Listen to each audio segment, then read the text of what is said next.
Hey, everybody, it's Tuesday, March 12th, 2024. Welcome to the Giant Bombcast, powered by NZXT. I am your host, Jan Ochoa, powered by self-loathing, black coffee, and friendship. Joining me, co-captain of the ship, as always, on the ones, the twos, the threes, the fours, and the 12s, Jeff Grubb. I got my blood pressure down. I did it, everybody. Yeah! I've been working on it, and it's back down to normal. Nice. Let's go. There we go. There we go. We got the master of blood pressure, maintaining cool as a cucumber under all types of pressure, even if the pressure might break his fingers. Dan Reichert. Hello. I had a bunch of blood tests done in the last week and looking pretty good overall. Pretty good. The blood numbers are good. Yeah. Speaking about looking pretty good, he's looking pretty good. He's feeling the pretty blood good. number. And the blood numbers. Master of all numbers covered in blood. Jeff Bacalar. That's right. My blood number's 5. Don't forget that. Wow, you got it to 5. The answer is 5, ladies and gentlemen. Hey, I don't know anything about blood pressure. What should I be? What is a 120 good? over 80. Okay.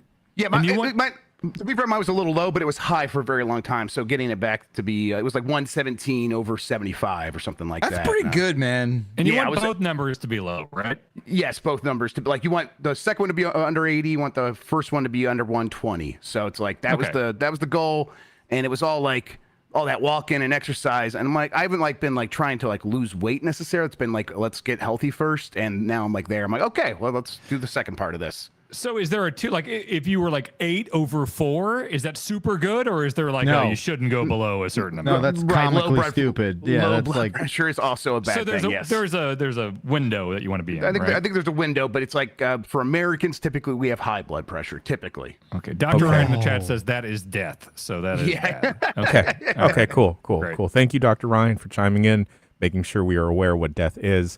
How's it going, boys? I've been better. Right. I've been better. Oh, Bacalar. What's going on? Is it how's the Bud Light? Daddy and Mommy? Is it the Bud Light? It's the Bud Light. You saw what they did, right? What happened?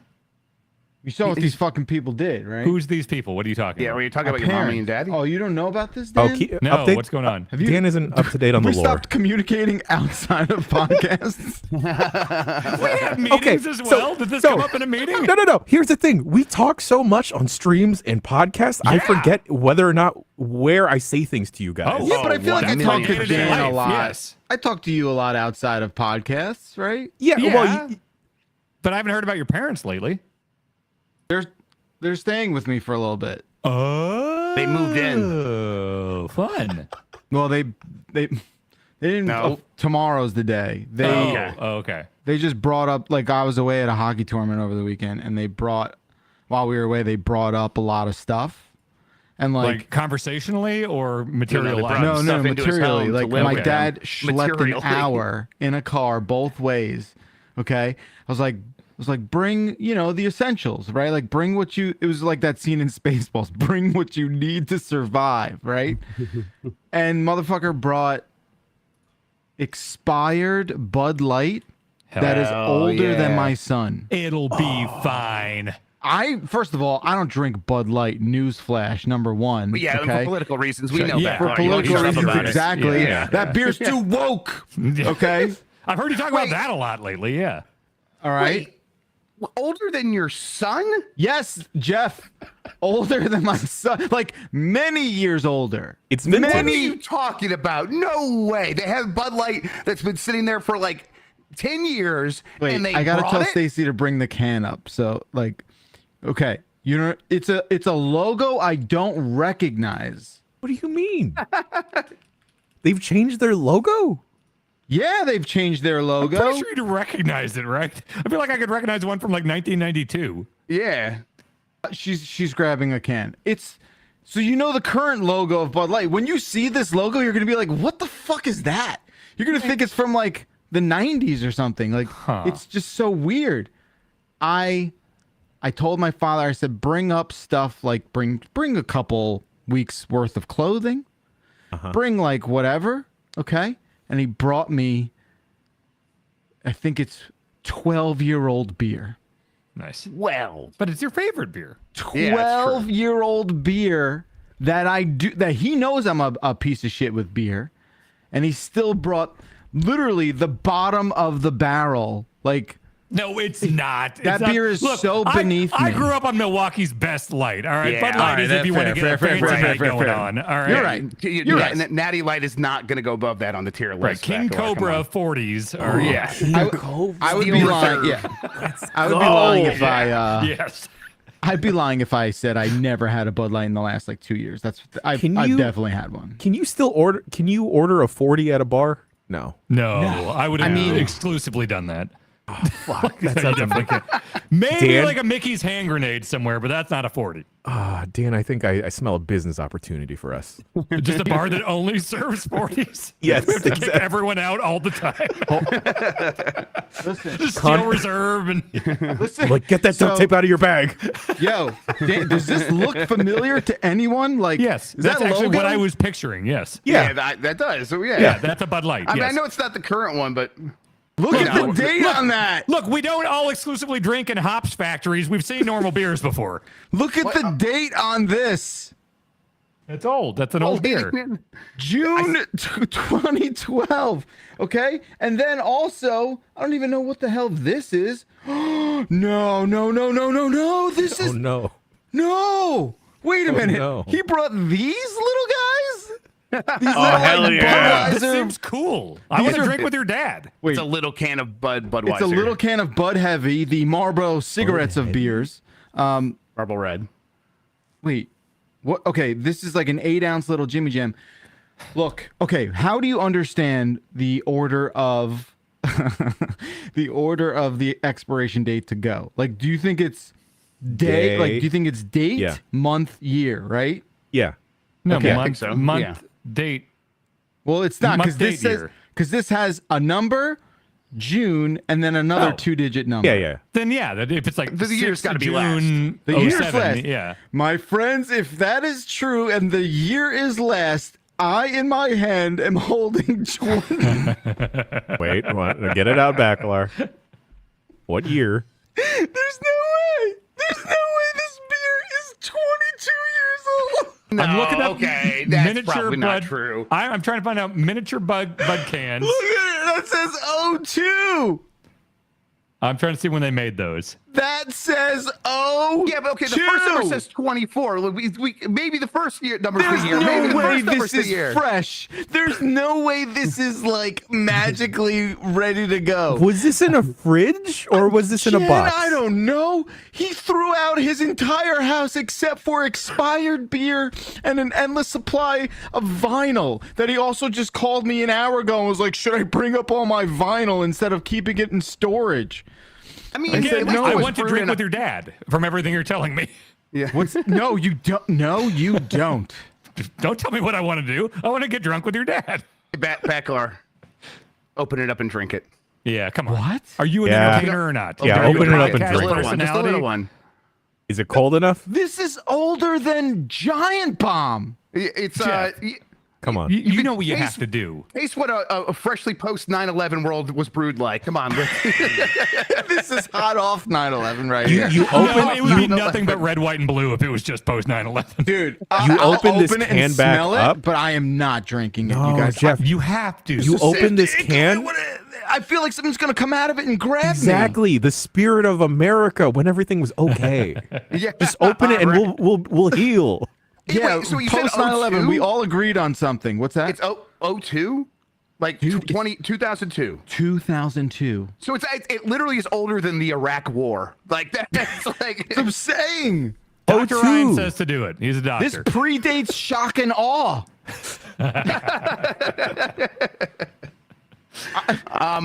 I was 20. Saddam when wasn't in this a beer spider was- hole when that can was Do you, filled. you want to save it for the dump truck this week so you have time for it to chill and you can summon Yeah. up No, it's enough cold energy? as hell. It's real cold. Well, I Put it think in you my got I it. like the Drink salt lick. Come on. All right. I'm gonna you don't have to drink the whole thing. just but like I'm a- gonna smell it. I'm gonna Just smell a, it. stand back. That's more air than I thought would get out of that. I bet you that, like, what if this is going for thousands of dollars on eBay? It smells like normal beer. How is that possible? It's probably fine. It's like it's sip. foaming. I mean, it's the whole thing with beer is like, you know, the alcohol means it won't go that bad. Yeah. Oh, Stacey said she'll get a glass. We should get a glass so we should like just see what it looks like, right? It's gonna look like a beer and taste like a beer. I guarantee you. But it's 22 years old, Dan. I don't understand. You're gonna Why be is it okay. It's been in a can. It's sealed. But what is it? But like, are we all okay with this? Is this What do you think we're is all gonna okay happen? with this. What do you think is I'm gonna happen? great with this. I don't know. Maybe this is gonna be totally fine, and like this is just maybe this is just bad. Like maybe. Well, we can't cut this out of the podcast. That's impossible. We're already live. Okay. Okay. I have a glass coming. It's right here. Okay. Oh, okay. Wow. Excellent. All right, we're gonna pour it in here. Thanks. Oh, she got a fancy Just make glass. Dylan drink it if you're scared. Yeah, that's a good point. Yeah. Here, you want to smell it? So Stacy's smelling gonna it too. smell It smells like a like beer. beer. Yeah. Right? It just smells like normal beer. Probably fine. It's probably fine, Yeah. she said. It's almost certainly fine. We're gonna be so upset if Yeah, something happens to this guy. That it's carbonated. Nothing's gonna happen. Yeah, you're fine. He's gonna complain about it being trash beer, and that's it. Yeah. Same as if it was bottled yesterday. Watch, they did get the date wrong, and this is from 2024. Yeah. All right, I'm taking a little sip. Are you okay with this? I want you to. She Yeah, goes, I want you to. You've got sane people around you, Beckler. Yeah. What kind of glass is this called? It's a fancy glass. All right, it's definitely gone bad, like for sure. If That we was did a very blind bad. taste test, really? Yeah, it was. It tasted like it was just very not funky, just sort of like Okay. turned, right? What does Stacey have to say? Blah. She's Okay. Yeah, you could take that. I don't. We can pour that out. Okay. Keep the see? can. It's fine, right? Yeah, I don't know. Anyway, Okay. I'm trying to going look on at in like my how house. Budweiser does their dates, and it does look like that's the year number for It does, right? 02. Like- yeah. you know, and this is. I just don't understand. When I told him how old it was, he's like, "You're lying." Like, what am I lying? It's printed on the bottom, Lying. dude. Well, okay. Fucking psycho. Like, He said you were lying, but did he didn't like say, well, no, I remember buying this a couple of weeks ago. I If don't that's remember not what he said, did Monday. Okay, well, that's not helpful. But okay, so is Sweet Lou regularly drinking other beer that he just Obviously has this in not. reserve? No. I think He's a Smirnoff Ice guy. no. He's like a what is he's? I don't, he doesn't really drink beer. Obviously, I think he just. I think he's is having this- This is a party beer, like when you're having people over, right? That you just buy Maybe, a bunch of yeah. beer. There's a bunch of expired Corona as well. He brought, and I think he just had it in his mind that like, well, you know, all this beer's been in my fridge all these years. I might as well bring it up to Jeff's house because, you know, it's like he likes to drink beer, and why not just have extra beer around the house, regardless of whether or not it's, you know, almost a quarter of a century old. That is Am an I- older generation thing Yeah. that I found with my grandparents, and now I'm finding with my dad, and where it's like, man, I don't know what it is about the inability to throw things out. Like, hey, this thing in the fridge could be anything. You know, it expired literally 8 years ago. Why? It's still good. It's fine. It's like, oh, Yeah, boy. They bad. all grew up during the Depression, so I mean that's a big factor. Yeah, No, I he love throwing didn't out grow up in the expired stuff. Depression. Whenever I see something that's like even a little bit out of date, I'm like, I know I'm not gonna like throwing it in the trash is the best, and clearing out space in the fridge so you have more space. I love doing that. My guys, he had an industrial-sized dumpster in his driveway for a week where he could have gotten away with throwing out anything. And this is the stuff he chose to not throw out, to drive an hour away and throw it out up there. That's Well, what he wanted to do. That's a dumpster. He wanted to recycle the cans properly. sure. Exactly. Thinking. Sure. He did bring up a bottle of Dom, though, so that's pretty cool. Nice. Sick. Yeah. Sick. Hey, This tastes bad in my mouth right now, by the way, guys. It's like, Yes, Well, now you Jake. gotta finish it. it's a little chalky, if I'm being honest. can I get some important advice from you folks on this call and the folks in the chat? This Yeah. is something that has been plaguing me for 6 months as I've been living here. Okay, And- cool. Me too. Afterwards, Okay. I need solicited advice. Okay. I like to collect old games and old game stuff, right? And I've got them, you know, Grub, you've been here, you know, I've got them here. Yeah, it looks And, nice. Yeah, it looks nice, but I want to keep it nice. And so I've got windows that go into like a 3 seasons room, and then there's another layer of windows. But sunlight can come in, especially during the winter when the leaves on the trees are gone. The sun comes in the morning and things like that. I am terrified of, because when I lived in San Francisco, I had a bay window and I had all my Game Informers there, and like all the spines just got nuked fairly quickly from sun damage. Sure. And so I've been trying to figure out, I bought these gimmicks on Amazon. They're like the UV film that you put over. Yeah. And I figured there's like 2 layers at least of windows. And those before. windows should filter out some of the UV like themselves. Yeah. That's what I was wondering. So I was testing stuff where it's like I've got the glasses, the transition lenses and stuff, and like I put my glasses there, and they still turned even after 2 layers of glass.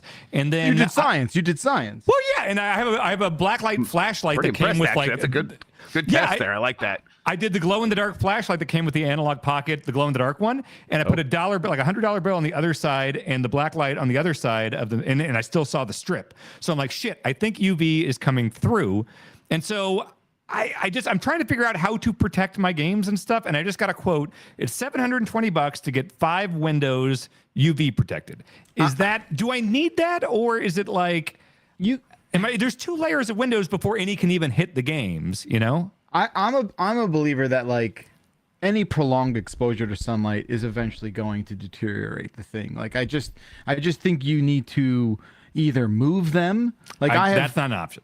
How is that not an option? You got a big ass house. What are we doing? The whole room, it's not. It's just all there's a set lot in of stone. windows coming in. Like What about curtains?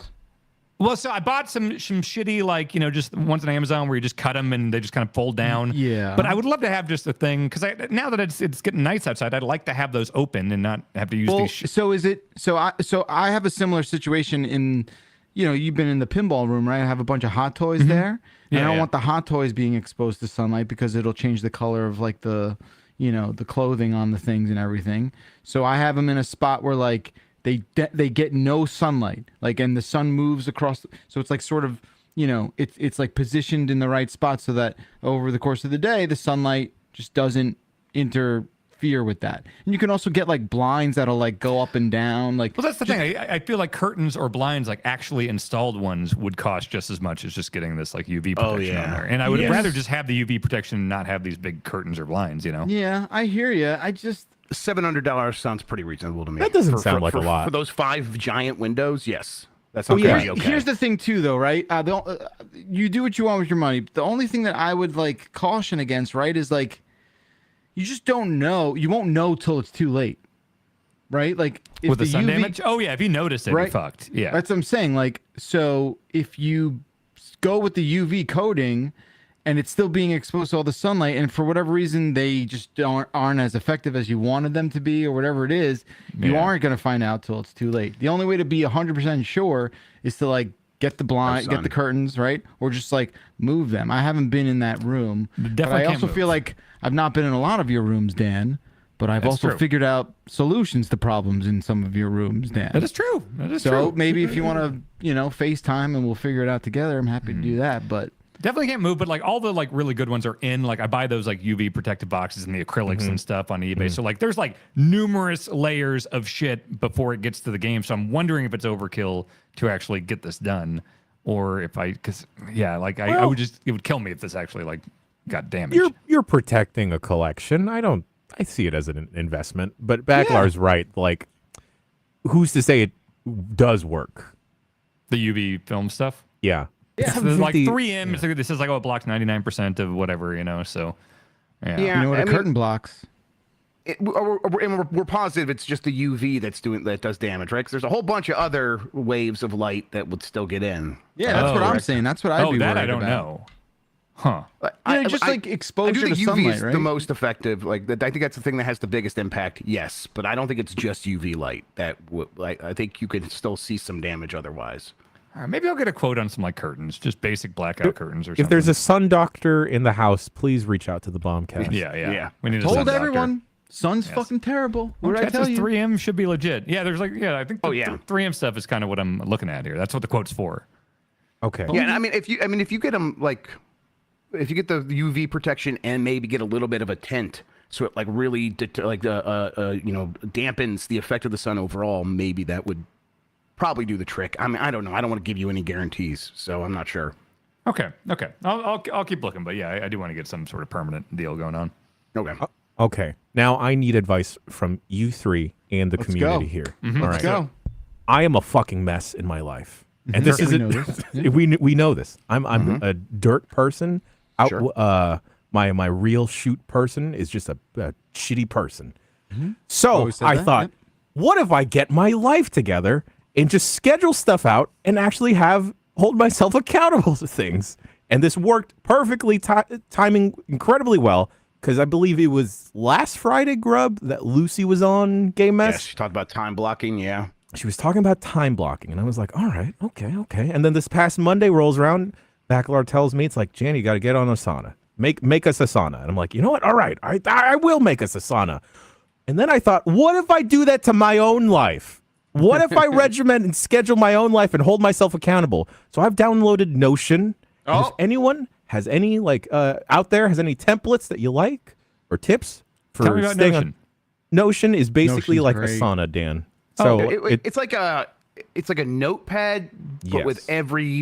every feature you could want to make things easier to do. Like people keep track of their like game collections on Notion using handy Yeah. templates and stuff like that. And I so, believe- like reminders and to-do lists. Yep. Because like I live and die, but I can't function with it. But I've got Yeah. like a million. I've got the work calendar on Google. I've got my iCloud whatever thing for other stuff. You know, Same. Like, you can put them all in one place. Yes. Well, you can use your like Gmail account or a Gmail account to just merge everything together. And I before was keeping my work calendar and my life calendar separately. Now I've just merged everything because it doesn't fucking matter. So You only have one life, right? I only have one life to live. Bless up. So I thought, because the neat thing, Dan, is you can have those tables and everything where you're tracking stuff, but also creating sub pages to link to other documents. So like right now, I have like a general work document with like miscellaneous notes and a to-do list of stuff to take care of for this week. But I also have like for the games I'm playing, like little sub pages of like notes for those specific games. And then on my phone, you have an iPhone also, so I've made a widget to link specifically to that game that I'm playing right now. So I'm playing Unicorn Overlord and Rise of Ronin. So with those widgets, I'll just tap on that when I have an idea or something like sticks out to me and dump it there. Yeah. Okay. I And like does this that. integrate with like Google Docs and stuff like that? I think it can. Yeah, I think so. Okay. Notion is like very the only thing I'd say with Notion, I use it for a lot of like of my bullshit, my like hobby bullshit, but the only thing I'll say is like you have to invest in the time to understand the language of it. It's essentially like a big database. It's like gives you a lot of databasing power. Do you know what I mean? Like you can kind of like make it your own sort of functional, searchable Wikipedia database, if that makes sense. And I think it's Jean-Luc has like a really good template for game tracking. Yeah, I think so. Is everything? I'm hearing Woodpeckers. It's woodpeckers. It's right on the other side of yeah. this wall. I'm just Okay. banging on the wall to get this woodpecker out of here. and it's like right. It sounds like that. Oh yeah, they're just nonstop. They're gonna break through anytime. They're Like, so no, they're not. there's holes. Into his neighbors? They're straight up holes in the neighbor's house. It Yeah, is but like not through the everything. you give them time. They are persistent. I put up the funky balloons. I put up fake owls and eyeballs and shit. They're Funky just balloons? What? yeah. Yeah. Mary told me about these funky balloons that look like eyeballs you can hang. So I got all these balloons hanging off the side of my house. My favorite and Parliament fake eyes. lyric. Mary told me about these funky balloons. Okay, I need to see what these funky balloons look like. Look up That too. woodpecker balloons. You'll see them. They got eyeballs on them. That's And awesome. Speaking about funky balloons, let's talk about games. Season These damn 2 peckers. of Foam Stars has arrived, gents. Dan, what are you talking about, man? Season 2 of Foam Stars has arrived. Yeah, I'm okay, sure it has. Did you play it? No. I Well, thank you received for an the news update. It's just a PSA. Yeah, I just thought I'd chime in with some relevant news. I got an email that said season 2 of Foam Stars has arrived, and I forgot that game had come out. Oh, Grub, you got that hot dog controller? I got a hot Perfect. dog controller, I want the I hot got- dog controller. a Heinz ketchup controller. I also got a Kraft mac and cheese controller that we're gonna give because she loves mac and cheese. It's gonna be one of her Easter presents, and it's straight lovely. up Kraft mac and cheese. And yeah, these are HyperKit controllers. They look a lot like Super Nintendo controllers. We got the sticks on them. If you ever seen like the 8-bit dough, and it looks like one of those without the handles and stuff like that. But they're pretty comfortable to hold. They got a little slant here on the back with little grippers, but they are styled. This one's an Oscar Mayer Wiener controller, and the other one's straight up a Heinz ketchup bottle controller. It's silly, and I like it. It's they're kind of like they're as tacky as you're imagining if you're listening to this on the audio version. And it's like for example, the Oscar Mayer Wiener one has a hot dog shape and a bun shape, and then there's like a strip of yellow mustard across the top, and it's a lot of fun. Yeah, they also like sent over a Miraculous controller, which is a like French cartoon that my kids really like as well. And I don't know how they knew that, but that other one's going to the other kids. So we got Easter presents in this house happening. Happy Easter to you, Jeff Grubb. You got a little hot dog controller. Yeah, I mean, as far as like using them as controllers, they're functional stuff. It's not like going to be the thing I use daily. Like I still am going to use like a full-on controller with the handles and stuff like that. But for having extra fun controllers, I actually think these are great. Like throwing someone the hot dog controller when they're like, hey, let's play Streets of Rage 4. Like we're all over here for Thanksgiving. Yeah, here, this is the controller you're going to get now. What? I like it. When did we get to that point where like the extra controller that isn't officially licensed by the company are now like almost better and fun? Yeah, they're fun at the very least. Yeah. Well, I mean, I think that happened this generation because I think a lot of these hardware manufacturers have gotten to a place where they are selling enough and the profit margins are good enough that they can put a little extra in there. For example, like 8-bit dough's got the I can't remember the Hall effect sensors. That's what they are that don't drift over time, and it's like just demonstrably better than what's in Nintendo's controllers. Yeah, and those are in like now all 8-bit dough controllers, so you don't have to worry about those things breaking down over time like you have to worry about with every other controller. And it's like, oh yeah, they know that there is a savvy audience out there paying attention to this stuff, and they could play to that. And so I think they're like, okay, let's make these things a little bit better and have a little bit of fun. And I think this is great. Make like Joy-Cons? No. No, not so much. Nuts. I use with not Nixies, but like Nixes, like NYXI, I think is what it is. They make these ones, and I'm pretty happy with them. And they're like the basically like a full-on gamepad that I just attach to the side. Okay. There's a lot of them out there, but these ones have worked really well for a long time now. I'm trying to think of like what the most like second player controller or whatever that I've ever had is. And I think they were both, I guess it was fourth player controllers because the first two that came to mind were on the GameCube, the Microcon, the Mad Catz Microcon. I just Googled it and yep, this is bringing me back. And on 64, it was the Interact SuperPad 64. Real fucked up looking controller if you want to Google that. Those were the fourth player controllers from our party. I had the Blockbuster branded N64 controller that was like kind of like shaped like a weird ass boomerang. It looked really, really fucked up, and I always made people use that one. The Mad Catz one you're talking about, the Microcon, right? Yeah. That one pissed me off so much because it had like it was skinnier than it needed to be at the top, and then it had like a bulbous sort of like handles with ribbed grips on that. It was just so uncomfortable. You hate it when it's bulbous and ripped. Yeah. Ribbed. Why didn't we understand ergonomics? We hated ergonomics apparently. We thought they were for fools. Oh God, I thought this controller that I got from GameStop once was so cool. It was, I don't remember the brand, but it had fans in it, and you could control the fan speed to make you sweat less on your palms, right? I guess so. And then a friend used it because I gave it to him as a second player controller, and then his hands actually sweat so much that it clogged up the fans in my controller and broke it. With sweat? Hell yeah. What? Yeah. Hey, never underestimate the powers of a prepubescent boy's hands. You got wet palms? They could destroy anything. Homie had sweaty sopping palms. wet palms, yes. Sopping wet palms. That ain't right. I made my Switch look like a GameCube.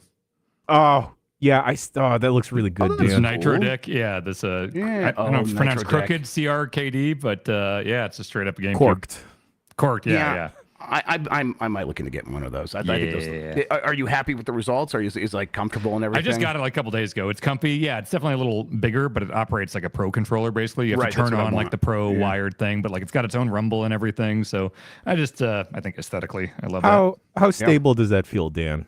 Like when it's like connected to the Switch and everything. It's good. It's good. You have to like there's like a safety thing in the back that you have to put up to take it out. Yeah. It doesn't look like fully envelops it, like so. It's like way more secure than a Joy-Con. I would. Oh assume. yeah, definitely, yeah. cool. Doesn't look like it's going to break away, just like Jeff Grubb has been playing Penny's Big Breakaway. I have, yeah. I played a few more worlds in Penny's Big Breakaway. It's like I've been looking for something else, mostly to talk about on the show, and so I was hopping in a few other things, and I'm like, yeah, I should go back to Penny's Big Breakaway. And I've enjoyed what I played before this session, and now I keep playing. I'm starting to get the hang of comboing together the movement skills. So you do a double hit with your yo-yo to do a dash forward. That gets you enough speed so that kind of no matter what terrain you're on, you can then drop and then start running on your yo-yo. So you sort of are scooting along on that, and that continues the combo. And then if you want, you can do like a double jump and then try to swing and then do the dash again, get back on your yo-yo, ride on that for a little bit. And then occasionally the level will have something like, oh, these rings you can hop in to give you a little bit of speed as well. And part of the fun is just kind of keeping that combo going, and then the other part of the fun is just figuring out the levels and finding all the secrets. And I'm finding that having those two things bouncing back and forth between being my primary goal of keeping the combo going or finding the secrets is enough to keep the game very engaging. I continue to think that Penny's Big Breakaway looks fantastic. I love the way it looks. I think it does such a good job of capturing a memory of really, honestly, a time where games never quite actually looked like this. But it's what I always imagined they could look like. So I've just been really enjoying it. Cool. It's like the Saturn aesthetics with the Dreamcast fidelity, kind of. Yeah, exactly. Yeah, and the they do a good job with mobility. it. Yeah, definitely. And the mobility is extremely Mario Odyssey to me, like the ability to like change direction so much in midair. And now I'm going to throw this thing. Now I'm going in that direction. The one thing I don't like is like I do feel like I have so much like midair control and directional control, and I think that all kind of goes out the window for me when the fucking penguins attack. And then it's just like then I feel like I'm kind of mashing and trying to get them off me, and it's like I feel like I have so much control over my motion and stuff, and then it's just like I'm hitting stuff trying to get rid of penguins, and I jump off a cliff or something like that. Yeah, so the penguins are about halfway through most levels. You'll start like they let you get set up usually, and then halfway through a level, be like, all right, and now here's like a bunch of penguins breaking out of a wall, and all they do is try to swarm you. And if about 6 or 7 or 8 get on you, it's like you've been captured, game over, or level over. You got to start over at the checkpoint, and it's not the most like nuanced enemy design. Clearly, it is just brute force and kind of annoying. I've gotten to a point where it's like if I'm picking up my speed and I see that the penguins are coming, I'm much better now than I was at like avoiding them and not even engaging with them, so I don't have to deal with it. Then if a couple do get on me, I do the dash and they fly right off. But that's just not a good part of this game. It's kind of silly. I hope they get away from it later in the game, although I'm getting the sense it's like, no, this is just going to be how the enemy design works for the most part. And I think it's it's a core thing, yeah. Yeah, it seems like a core thing to the experience. But that said, I'm glad I'm sticking with it because I'm really enjoying what they're going for overall. And as I get better at the combo system, it is becoming more like, oh man, I went through that whole section without ever stopping my combo. That felt really cool, and you do feel accomplished at the end of a level like that. Grub, was it you telling me that there's almost like a Tony Hawk level combo thing going on? Saying Sean told me that. That's what got me back into it. Right. Sean mentioned that. So yes, and then I told you about me. it. Yeah. Yes. Okay. Right. It's like if you find your line through the level, and a couple times you will die on accident. You'll go in the water. You will get captured by the penguins, and it's kind of like exciting. It's like, oh yeah, well I just noticed this part where maybe if I can go through there, I can keep my combo going and actually carry it over to that second part of the level without having to stop. And then you do that, and it feels really, really cool. I've not been able to go from like the beginning to the end carrying a combo because it's like I'm still learning most of like the layout of the level. But as I'm starting to put these pieces together, it does feel like the combo's getting bigger and bigger to the point where it's like, oh man, that is really cool. Okay, wow. I just feel like we should have more yo-yos in video games. Yeah, you got your Star Tropics, you got your I mean, that's what a grappling hook is. Let's be honest.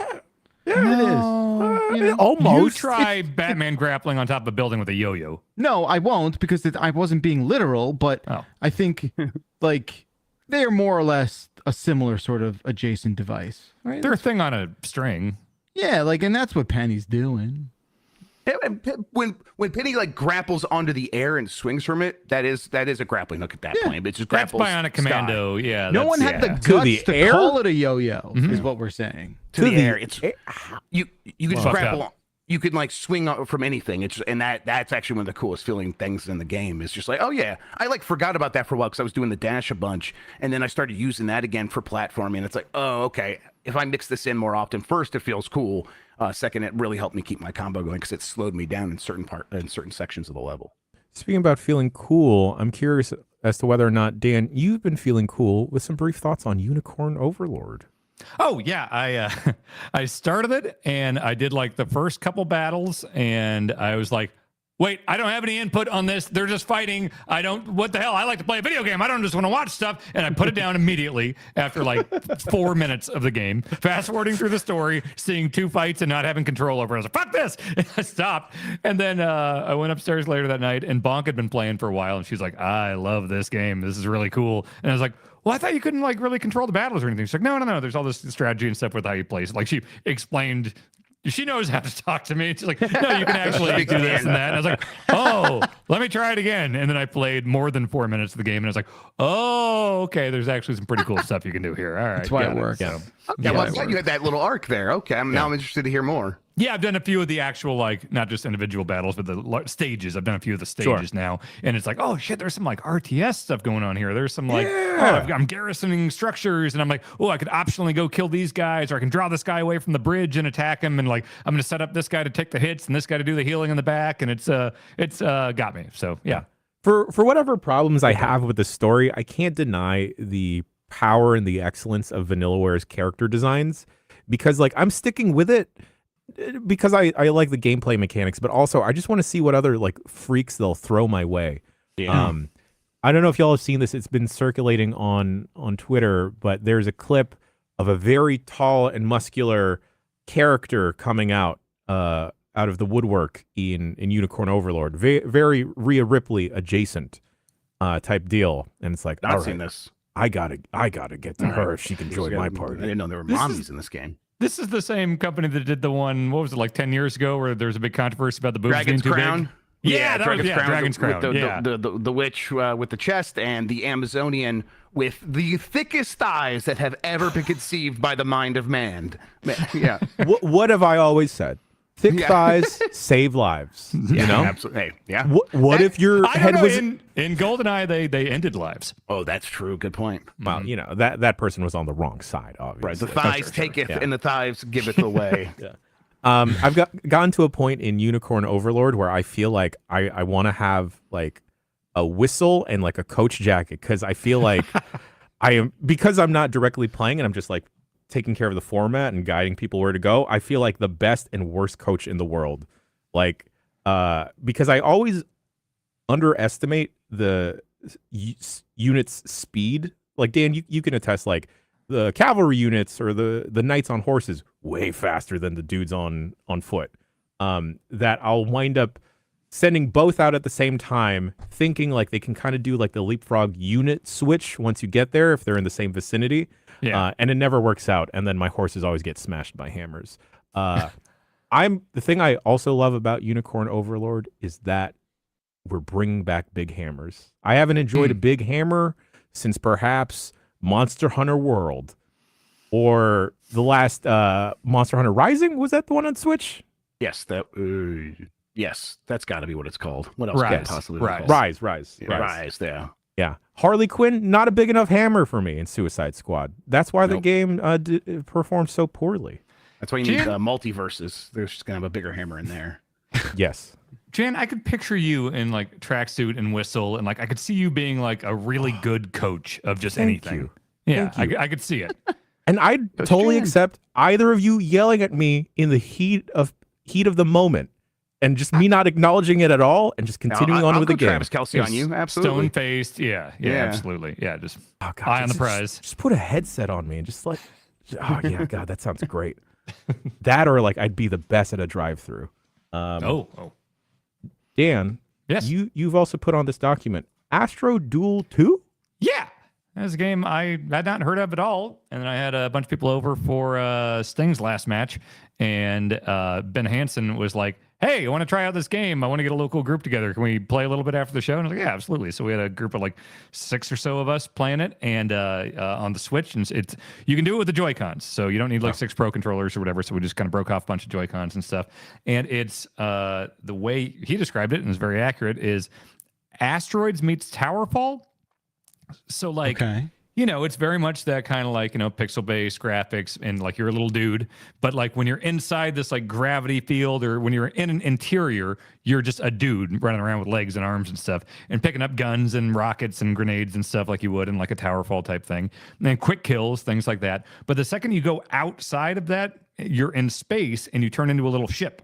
And so then you're like asteroids control going around, and you typically can't like shoot from inside to outside or outside to inside unless you get special items. So it's like, let's say you're a ship, you're floating around the room or whatever, and you get a laser power up, then you can like just straight through and kill dudes inside of the it's just a really cool dynamic of just going back and forth between and seamlessly. You go outside into gravity, you're a ship. You go inside, you're a dude. And then there are stages that are just like, this is just a dude stage, this is just a ship stage.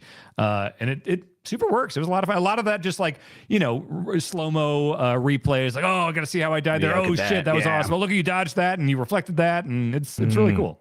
I like any game where a dude turns into a ship, and I also really like Towerfall, so this sounds very cool. Yeah, it was a lot of fun. God, I always had the biggest FOMO watching people online play Towerfall because none of my normie friends wanted to come over and actually play Towerfall.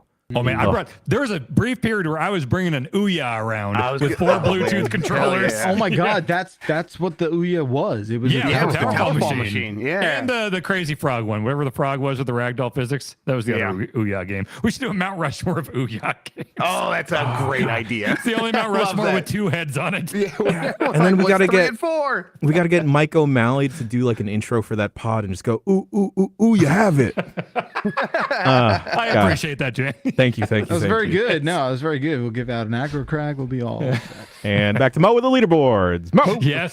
Yes. Okay. God, I just want a piece of the aggro crag. You can get one on eBay. No, you can't. I look several times a year, and I have for a fucking decade plus. You're wrong, you can Dan. I've seen it recently. You get some Etsy remake horse shit. Trust me, I look. He wants the real deal. You want the real deal? Well, they also sell like one, I think that's just licensed. So okay. I take it back. We're after 2 different things, it sounds like. I want shoot aggro crag piece. Right. You want like, you know, someone who's on that show. Right. Won the whole thing. Yeah. Having a real bad middle-aged second part of their life needs to offload this aggro crag. Yeah, it needs to be tainted with sadness. Correct. Yeah. Okay. We're after 2 different things. That's just like I want to be in the space camp thing where like they just make you flip around and shit. Right. Oh, yeah. I desire that. You know what I always wanted? I always thought it'd be the most fun job in the world to be the dudes at the top of the aggro crag where there's just a bunch of fucking 12-year-olds going up and you just have these giant foam boulders and like fucking Donkey Kong. You're just trying to beam these 12-year-olds in the head with fucking boulders. That seems like the funniest fucking job ever. I did think if I could have any job in history, the big burly American dude on Takeshi's Castle that like would just jump out and scare the Japanese people. I want to be that guy so bad, so bad. One day. Can you imagine if you were like of like American Gladiator build and it was your job? Like there are so many hilarious American, like The Wall. It's like you just watch some scrub trying to climb a wall and you're like, all right, I'm gonna give him 10 seconds. I'm gonna go fucking tear his ass off the wall. Or The Maze where you just have the giant fucking like pillow things and you just come out of nowhere. Fuck you. You just give him the pounce. God, I'd love to just be paid to pounce people. Yes. Oh, it'd be so good. That's Willow Nightingale right now. Yeah. Yeah, that's a good move. Suits her very well. It's a great move. Yes. While we're still talking about 90s game shows, I am 100% sure that I could assemble the Silver Monkey unscathed and be completely I don't know, fine. dude. I think it's a nerves factor when you're trying to go that fast because I think mechanically it can't be that hard. It's got 3 pieces with a fucking hole in it and a fucking tube you put down in there. That can't be that hard. But when you're a kid and there's fucking temple guards and you're on TV and you're, you know, I could see that being an anxious situation, you know? I also feel like they've admitted they've made that game impossible to win on purpose. No one ever fucking won. Speaking about being under a time crunch and a time pressure, we, or some of us, have checked out, under a strict embargo, Rise of Ronin. There's no Silver Monkey. I'm as far as where I'm at. Yeah, there's no Silver Monkey statue. Can't Just want to let everyone know. Maybe later in the game. I only just started this. I'm like early on, and I'm getting a feel for it. It is, it reminds me of a lot of other games that have come out recently. Like I think that this game was in part inspired by the success of Ghost of Tsushima. I also think that definitely has FromSoft, Sekiro stuff in there. I think they're trying to play those aspects up, but what it feels like is what it is. It's a Koei Tecmo action game, and I mostly think that's pretty cool. Now, I think people are dinging this game for the way it looks, and it does not look like cutting edge graphics ever when I've been playing it so far. But it looks good enough to me most of the time, and I think that the art style is mostly pretty. And comes through in action and not so much in stills. But yeah, in terms of like putting my finger on the pulse of what this game's trying to go for, I think if you are down for a Koei Tecmo action game that is informed by the likes of Sekiro, I think you'll probably get something out of this. But yeah, I've, again, only just started it, trying to see if it's going to be able to maintain that action throughout. Yeah, a lot of the previews that I've seen floating around, popping up today, very, very high on the game. And I feel like I'm going insane. I was chatting to you guys earlier before the show started that I'm not really enjoying the combat at all. And I'm trying to inform like my hands that it's like, oh, this is like a Koei Tecmo joint that try and temper your expectations and like align them with something like Wulong, which this feels a lot like. God, I can't remember the full name of that game. Wulong. Fallen Dynasty? Sure. That works. That sounds right. And I'm trying to think of like, oh, you know what? I loved everyone's favorite Final Fantasy game to come out in the past 5 years, Final Fantasy Strangers of Paradise. But I think this, it feels like in those games, the combat where there's a weird sense of gravity where I'm used to in my action games of like a lot more movement, a lot more fluidity, like in a Devil May Cry. And I think that's where my taste is anchored in versus like a heavier kind of like mechanics heavy type of game like how Rise of Ronin is. This game also, for folks that hate parrying in any type of game, this game is incredibly reliant on parrying. Yeah, and I like parrying, so I think that's where I'm like, yeah, this works for me. And they do make a big deal out of it. It's like, what do they even call it? Like guard sparks or something like that? Counter sparks, yeah. And it's like a whole separate button from block. It's like its own mechanics separate from everything else. And the window, at least so far from what I've experienced, has been pretty big. It isn't as punishing or demanding as Sekiro, which is like, well, yeah, that's what a lot of these games do. They're like, we don't have the confidence to be as demanding of your skills as a FromSoft game. So we give you these wider windows. So it's like, yeah, I'm pulling this off mostly. I think the thing for me, Jan, is there's so many mechanics that very early on they are giving you these modifier buttons you need to be pressing all the time. Yeah. It's like, to do this, hit R1 and press this button, and that's like to take out your weapon.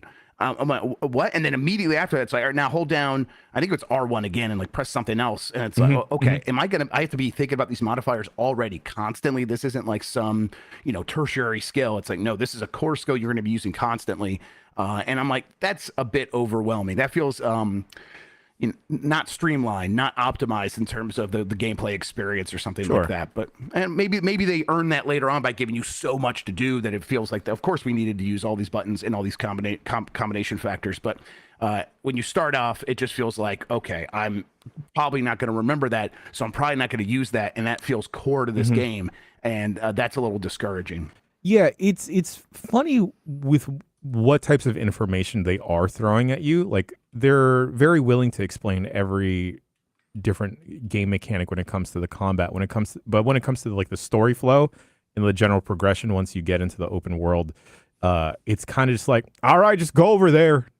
And then like, I thought this was kind of going to, in my limited experience with Ghost of Tsushima, I thought this would be like, oh, I'm just going to explore the environment until I get over there. Oh, what's up, little two dudes hanging out by this shack? You guys look like pleasant farmers. Oh, no, they're going to try and kill me. And I think it just I wasn't expecting everything to be so hostile until you get to the point where you are like liberating a town. And even that process just goes by super fast. Like, you roll into a village and it's like, oh, okay, I just got to kill 7 dudes now and this town is fine. Yeah, and and I got the sense from the intro video that there'll be all this like wild stuff happening all the time that is outside of combat, and that you would be kind of having like a Yakuza like experience where it's like we're gonna have all these different things that are going on, and like I don't get that sense early on. That doesn't seem like the game is actually going to support that.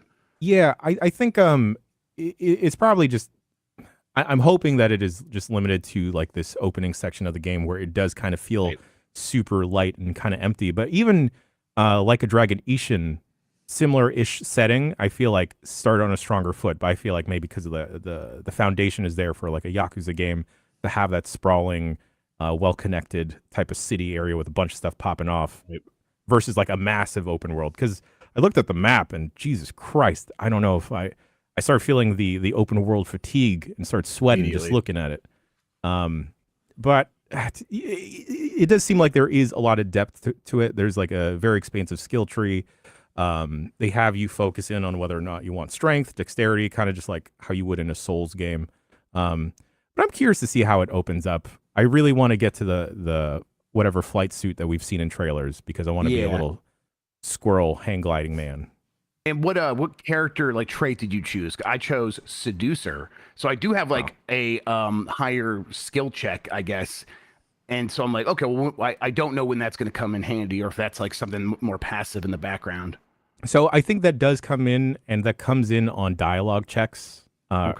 Where I think early part of the game there may not be as there may not have as much opportunities for those. I rolled with whichever one was dexterity heavy, so I think I can parry bullets, which is kind of sick. That's always what you want. The neat thing though is like, you know, if you do parry a projectile successfully, your sword for whatever reason catches on fire, and you know does a more damage to posture and health. I think my biggest gripe with the combat so far is that they make such a big deal out of doing this counter spark thing and switching between weapons and parrying successfully and breaking posture, maintaining your stamina, that it kind of falls apart for me specifically when they introduce like a whole swarm of enemies, because it doesn't feel like the combat is suited for taking out a bunch of dudes if they're not all falling like flies, versus just like, all right, one-on-one, let's go, mano-y-mano. And I've fallen into a couple of situations where, oh shit, there's a wolf, there's 3 dudes, I'm dead. But there is a grappling hook in the game, so there is that. Yeah, I think it's probably going to be a game that the people that stick with it are going to find a lot of fun stuff in there. But in the first like 2-hour window that we're in, that we're allowed to talk about, and that I'm still in as I play, I'm like trying to like, is there going to be something here for me? And I'm not sure. There's so many games happening right now that I'm going to play for a little bit while longer. I'm going to get out of this. I'm going to see like, oh, I picked that seducer. Let me see if I can do something fun with that. And if it doesn't catch me at that point, I will probably put this aside. But Koei Tecmo does a lot of these partnership games. Like this is a PlayStation Studios game. Like it opens with the PlayStation Studios, like that Marvel Studios opening movie thing. It's a first party game. And Koei Tecmo can get that stuff really right sometimes, and sometimes it's like it does feel like, oh, this was work for hire work, and I'm going to be interested to see which side of that it lands on. Yeah, I haven't been super blown away by the visuals, and I think, not to spoil the news, but with like the rumblings of Ghost of Tsushima heading to PC soon, I'm like, if I kind of want like my samurai fix, I might just wait. Especially when like there's these gigantic open world games like Infinite Wealth that I have still yet to finish, and like I'm deep into Rebirth right now. Let me tell y'all, I peeped the homies at GameSpot. I checked out their video of how Yuffie can break the game. Yeah, I am nowhere near qualified to do that. Max Blumenthal is a fucking genius. Shouts out to the homie. But oh man, I don't understand how it feels like I'm playing a different game sometimes when you have Yuffie spec'd out in a specific way. But forget about Final Fantasy VII for now. I want to hear about a hot game also from the 90s, Grub. I want to hear about Tomb Raider 1 through 3, the remaster. Me too. Tell me about these visible keys. Yeah, so I have had this on my Steam Deck, and like I said, I was like looking for stuff to play to talk about. I'm like, I complain about Tomb Raider where I'm not sure it holds up, and I'm not sure if I ever actually cared about these games all that much in the first place. So I'm like, I'll just go back and I'll start playing. And I booted it up, and it's I'll say out of the gate, I think they do a good job with like what you want from these kinds of remasters, where I can press a button and I'm immediately going between the two visual styles. You just hit the start button, and it'll flip you from the remaster visuals, which are 60 frames per second with upgraded lighting and better character models, and it looks okay. It looks like if you were to put out an indie game today, it would look like that. And then you go back to the old visuals, and it's like, man, remember PlayStation games when they didn't know what the hell they were doing? It's rough. I mean, it's rough, but in a nostalgic way. And I've been playing a lot and with those visuals as well. But it's always like, and we're going back to 30 frames per second as well, so you could see the difference there. And it's like, it's rough. The big thing for me is obviously I think the tank controls and the action itself, and it is. I'm realizing Tomb Raider was very much a cinematic platformer, like Prince of Persia taken into 3D. That's what it was. It is like you have to press that jump button way before the jump is going to happen so that it registers, or else you're going to fall off the edge. Honestly, it feels exactly like the early Prince of Persia games. They do have modern controls, though, so you can turn those on, and now you are moving around freely with the stick. You no longer have to like press triangle to bring out your guns and then press the X button to fire them. You can move around freely with the stick, and then you hold down left trigger to pull out your guns like any game, and then you press right trigger to fire the guns like any other game. The trouble there is that they have not really adjusted the way the enemies work, so that with Tomb Raider, you pull out your guns, she's going to aim at them, and actually the tank controls helps you to keep the guys in front of you. So with the modern controls, when an enemy moves around you and you're like trying to like adjust, that you move in this direction and she starts running towards the camera, and now it's like you've lost track of them, and it's actually much more difficult to fire at the enemies with the modern controls. So these wolves are running around. So they should have like done idiots. like lock on, right? Or Yeah, like... I mean, it's like they should have given you like a button to do Z targeting. Yes, that should have been like one step further. Because it wasn't about like you would always be able to kill the animals. I remember it wasn't about like, oh, I have to be strategic about that and dodge them. It was just like, whoa, there's fucking wolves, I gotta kill these. You know, like it was just that. So I wonder, like, is there a way to like when you encounter them, can you like real quick switch back to the old controls, or is that like menu shit? That's menu shit. Now, so I did go back to classic controls, mostly because it's like I was getting used to the tank controls. These are how these games were made. That's kind of what I wanted to experience here. You get used to it. It's fine. It's just, you know, these games were never that great in the first place. Whoa, see, that's where like you zig and I zag. Like they weren't. I think that they were shocking to people because they. I mean, I think Lara Croft was a huge factor.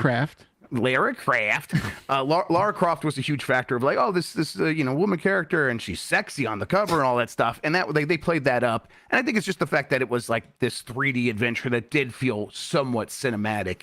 I think that got a lot of people. But then when you actually take control, it's slow and methodical to a fault, and these puzzles you're solving have to be very basic because getting the character around the world is so dumpy feeling. Clunky, yeah, clunky. It is. And you know, so you run through, you die, you miss a jump, you get a game over, you got to start the whole level over again. It's like, oh great, I get to go through all these cool sequences. It's like, man, I got to do this order of operations to get through this stupid puzzle, and that's like those early levels where they're putting their best foot forward. And it's not great. I think like the nostalgia I have for Tomb Raider is not a quality based nostalgia at all. Yeah. Right. Like it's a time and place thing, I think. Yeah. Yeah. Like I'm aware of that. I think the Crystal Dynamics ones are mostly pretty good. I think yeah, sure.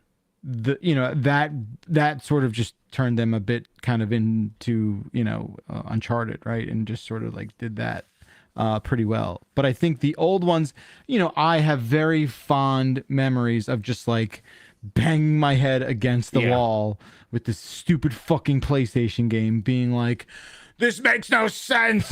What do you mean? I'm looking for a ledge that is just as dark as every other texture in this entire thing, and I can't reach it. And every time I miss it, she just falls to the bottom and just sort of ragdolls amongst all the other little polygon skeletons at the bottom there. What am I doing? This is insane, but I loved every second of it. And I don't know why. Yellow paint?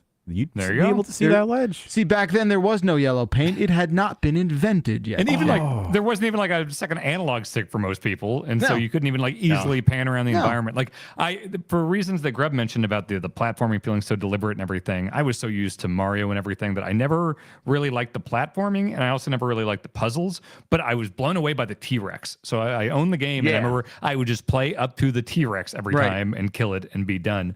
But speaking of the control stuff and how like it kind of breaks it a little bit with the new controls, I think it's interesting when an old game gets a re-release with like quality of life control improvements that make you kind of understand better why it was that way in the first place. Like I remember the re-release of the Resident Evil GameCube remake. Remember in like 2015, 2016, they made like a 16:9 HD version of that GameCube remake, and it had just straight up like non-tank controls. And I turned that on at first, and it's like you'd go around a corner, the perspective would shift, and then you're running in a different direction. It's like, oh wait a minute, I'm actually going to go back to the tank controls, which honestly I never bothered me that much. Like I was fine with that. With I mean, if the game's made with tank controls, it usually the whole game is based around the need for that, and so you get used to it, and it's like, I mean, Tomb Raider being an action game, having to have her like take corners and be like, okay, I did too sharp of a turn because it's hard to gauge with a D-pad and digital input.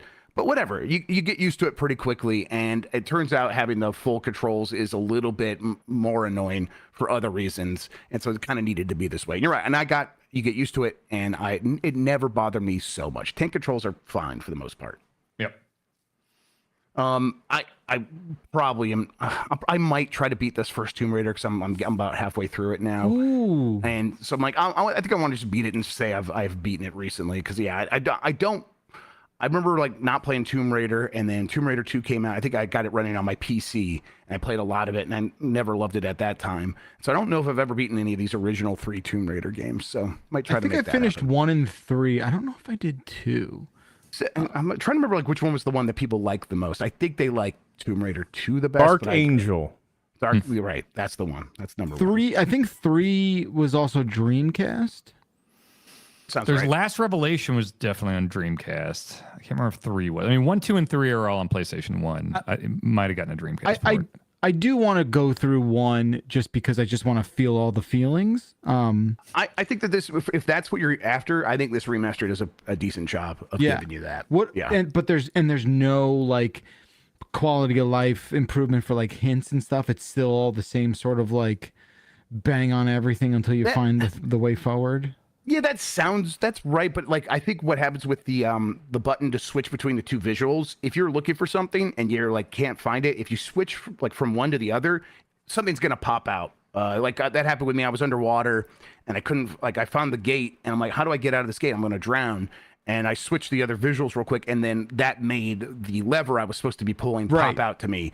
And it's like, okay. It used to be 7 like, pixels, and now it's like more, Right. It's not like the greatest solution in the world, because it's like you have to completely change the way the game looks to solve this not puzzle, but whatever. That'd be a cool mechanic in a game, right? Like, yeah. You know, like you got to play the high-res mode, right? The high-res detective vision. Yeah. Exactly. It's like the Windows game that Grub's been playing. Yeah, God, man. Windows kill. Do you think we live in a world where maybe Nathan Drake and Lara Croft are more popular than Indiana Jones? It's close. Yeah. There was definitely a time when Lara Croft was more popular than Indiana Jones. Yeah, 100%. I don't know about that anymore, though. Yeah, it's like, I think it's a back and forth. Probably not, but I think it's a conversation. Okay. I think Nathan got to get his shit together, but maybe he'll be all right. Although I feel like by the end of the time the circle game, what is it called? Indiana Circles? Great Circle? Dial of Destiny? The Circle, the new dot. Machine Games game. Oh, right. Yeah, the Great Circle, yeah. I think that'll pull Indy back in front a little bit. Yeah, especially with the Uncharted movie not doing like the hottest. Yeah. So, yeah.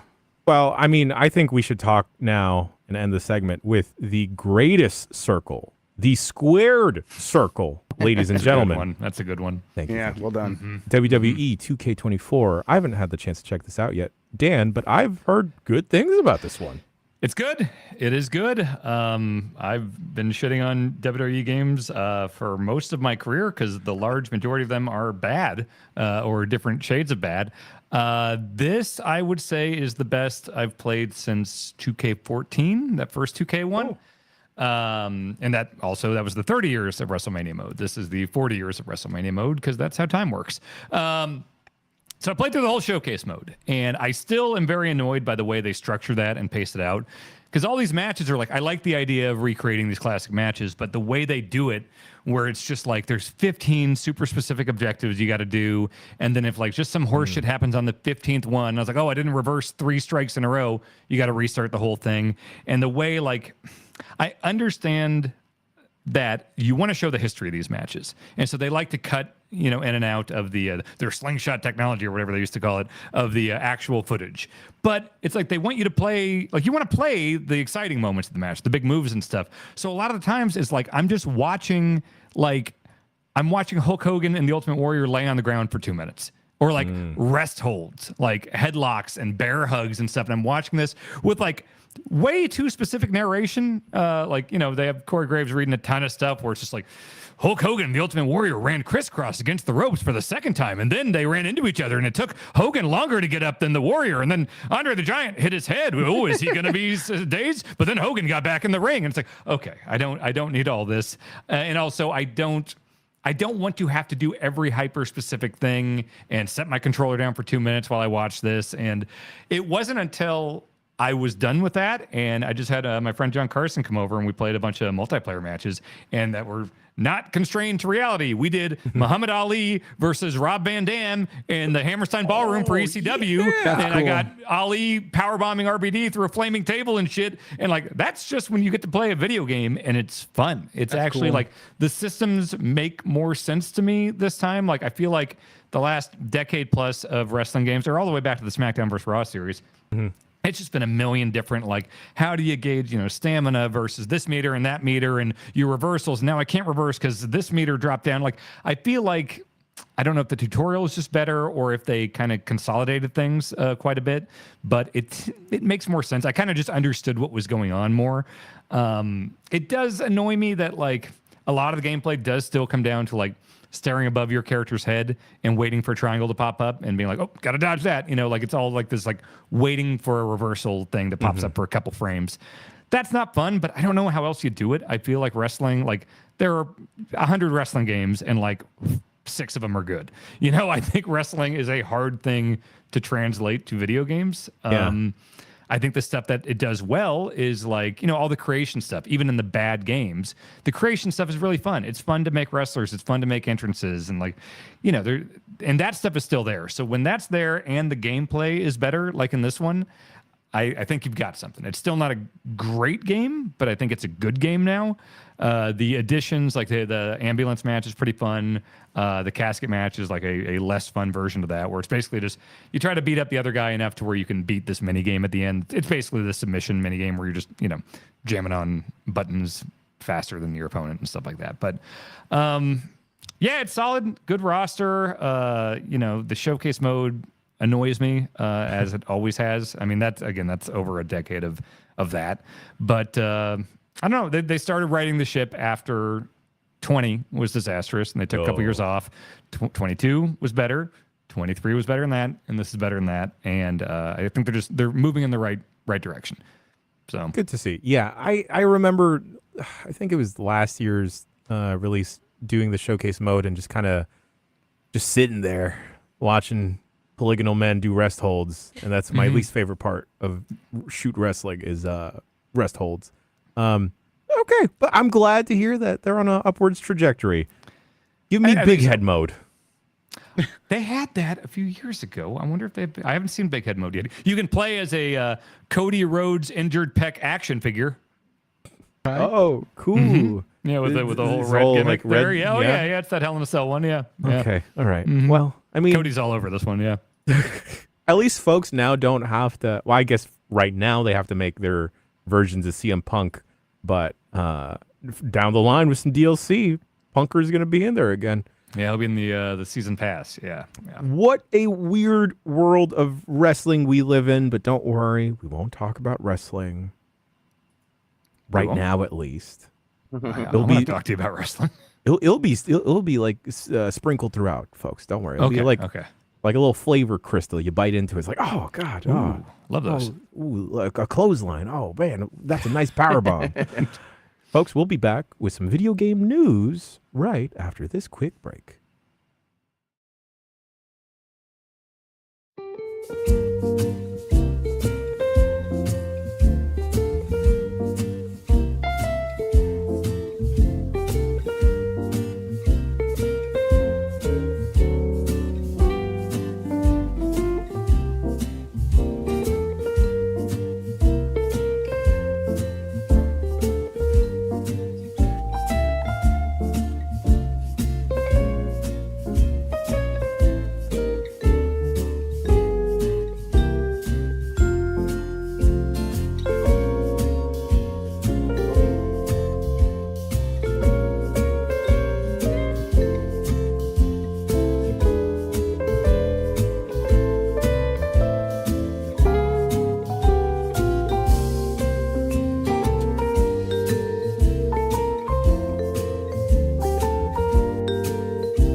And we're back with Giant Bomb's own Steve Blackman adjacent news reporting man, the most dangerous man in video game news, the lethal weapon. I got so amped just then. Get the glow sticks out, Grub. Jeff Grubb. Can we, Jeff, can we license the Steve Blackman entrance music for news? Oh, it might just be stock asking stuff like the me? Hardy's music. Yes. I don't know what the fuck you're talking about. All right, that's a yes. Who's It's this wrestling, Jeff. person? It's wrestling. Obviously, it's wrestling. See, It's folks, an entrance music for a nightly news anchor. Yeah, that's right. Is there someone in wrestling who's like a news anchor? That's his gimmick? Well, there was the Randy News Network when he was injured, but that was brief. Sounds like a no. Yeah, not really. Not really, no. All right, let's hop in here. Let's start just saying restful trails to Akira Toriyama. Yes. Akira Toriyama died. He is responsible for the artwork in so many great things: Chrono Trigger, Dragon Ball Z, Dragon Ball, and it was really sad news to see that he passed. A lot of outpouring from the industry, people throughout video games saying their goodbyes and saying how inspired they were by him. Akira Toriyama was 68. And I really am going to start rewatching Dragon Ball Z now. That's what I've been thinking about this whole past week. So rest in peace. watch Kai. Just Do to, Kai. I'll watch throw it Kai. in there.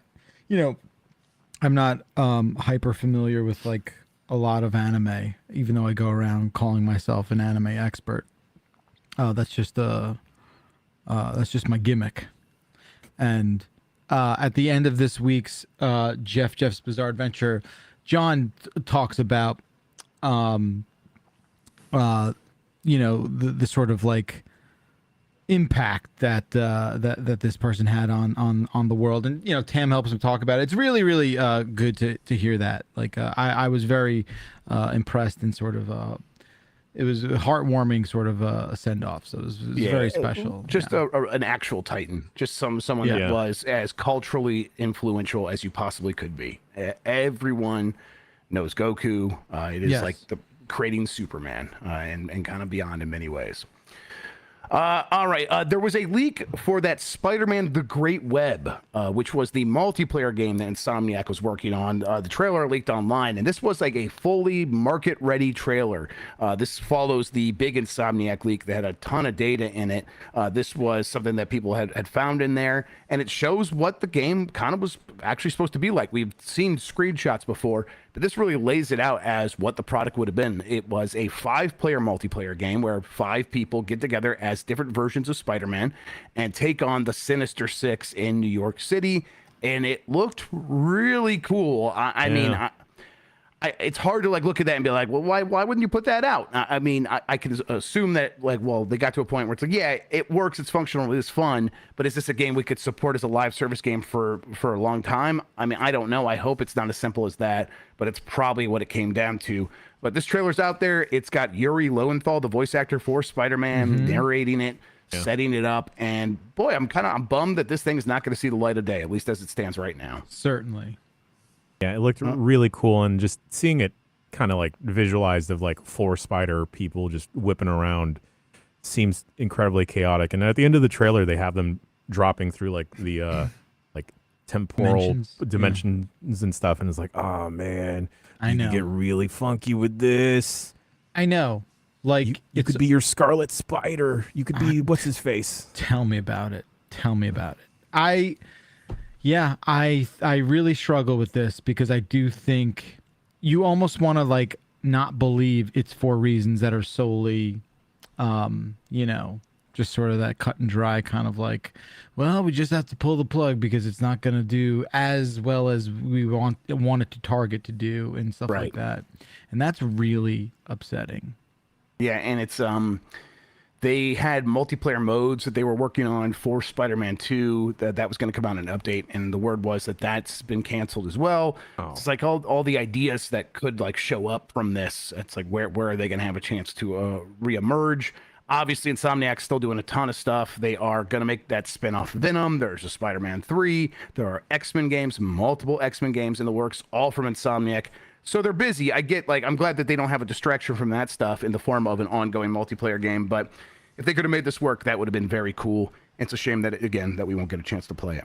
Yeah, you could easily like do a Dandoko Dare style thing or stream if you had 2 Spider-Men just like whipping around trying to race each other. Yeah, one part of New York. There are a lot of possibilities in there, and it's